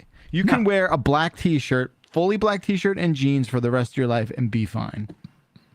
Yeah, You know? I think that is the uniform of a lot of Giant Bomb community members. I want to say. For sure. All right, folks. Thank you for tuning in to a lovely episode of the Giant Bombcast.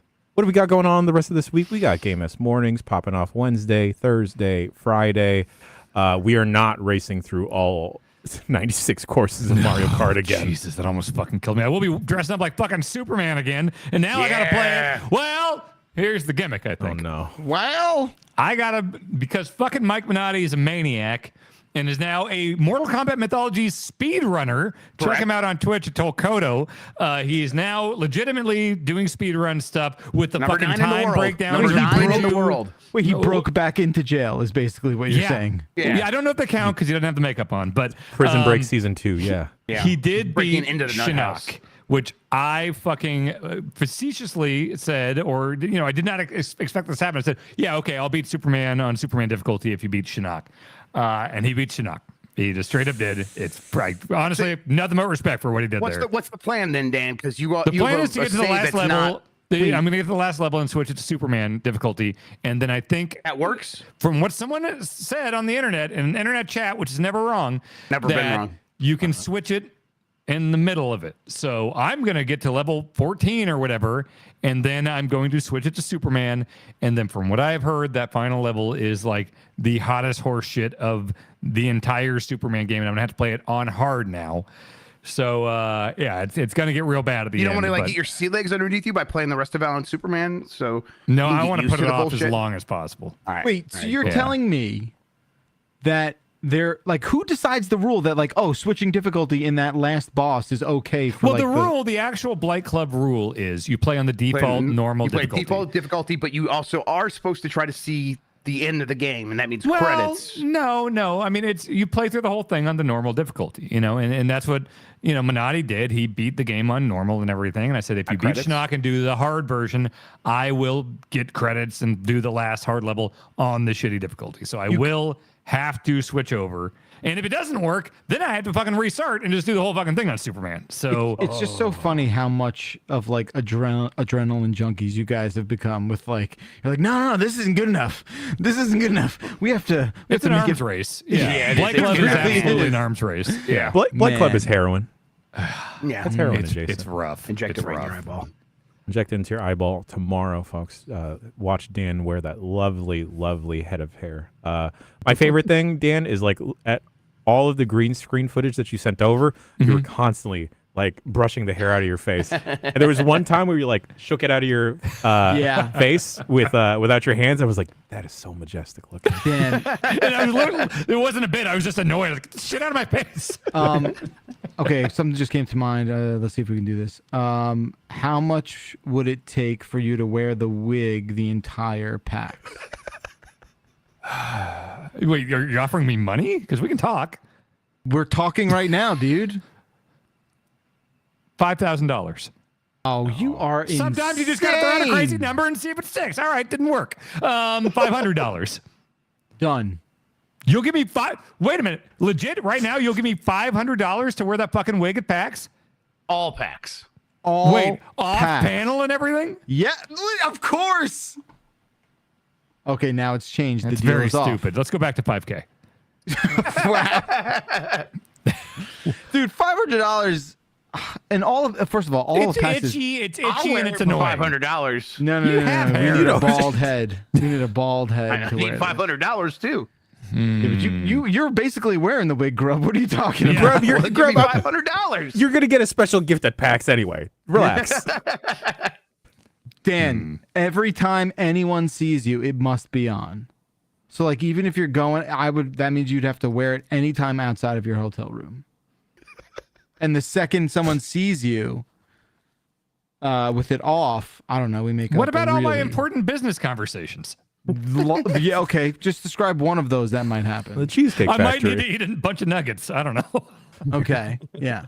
So think about it. I can't afford to look like a damn fool among the gaming industry. Jeff Baclar. Yeah. I'm not a man who can afford to look ridiculous. At PAX, nonetheless. No. It's itchy. It's Think really it over. annoying. It sucks. You have 1 week to decide. Think it over. You get that 5K up and we'll talk. 5K? That is so unreasonably stupid. Tell you what, would you pay for my blackout curtains and installation? You are such a weirdo. Why does that have to be? You're the one offering to pay coworkers to wear wigs at industry conventions. What do I have to do at GDC next week then, huh, Jeff? Industry conventions. Okay, buddy. All right. Look, we're putting that out there. Yeah, it's good. I'll get some quotes on curtains, and if you cover that, then we'll talk. All right, we'll put it out there. Okay. All right. Thursday, we're going to try and do a Thursday night throwdown on Star Wars Battlefront, specifically the PC version. If you want to participate, get that version. Unfortunately, no cross-platform play going on over there. UPF this week, we're doing Blind Balatro buy-in. We're going to take turns playing the same seed of Balatro and see who can come out on top. Who is going all in? The new old one for Star Wars Battlefront, folks. Yes, new old. Got an episode of Jeff's Bizarre Adventure popping off this week Dewey. as well. Oh, yeah? Oh, Dewey. Let's get a little privy. What's popping off? Man, that show's entering a horror arc with hair. I don't know if anyone's familiar with what's going on, but It's appropriate for the wig bet then. absolutely. Some more stuff might pop off on the website. Who knows? Everything is subject to change. What I do know is that it is the end of the show. Thank you for joining us for a lovely episode of the Giant Bombcast. I've been Jan. He's been Jeff. He's been Jeff. He's been Dan. And you have been great today. Go add some whimsy into your life. I don't know. Stand on top of a table and say how much you love kettle corn or whatever. Spin into a room next time you enter it. Skip to your loo, just like Jeff Bakalar will have to skip to his loo with old cans of Budweiser and Bud Light. Go run in a forest, God damn it! Do that for me! I need that right now! And we'll see you next week for another episode of Giant Bombcast. Goodbye! Mwah.